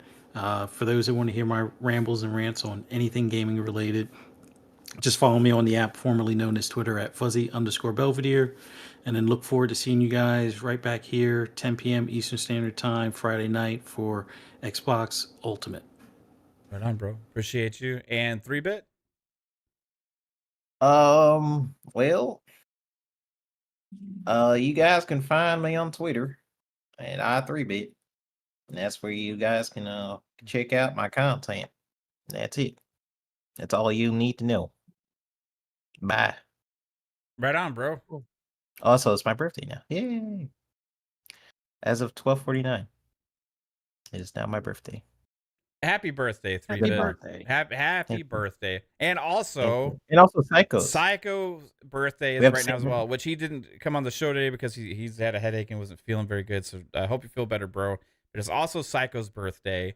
I don't know if you're going to be there tomorrow, 3-bit, or today, whatever, like on Fun Pop, because it's your birthday. Tuesday? Yeah, it's also Psycho's birthday. We're going to have a special birthday episode. Yeah. Yeah, maybe do something. I think I'll be on tomorrow. We'll see. Okay. Yeah. Happy birthday, bro. I think Psycho's like 58, something like that. Is that right? 68? I have no idea. How old is that? I don't know.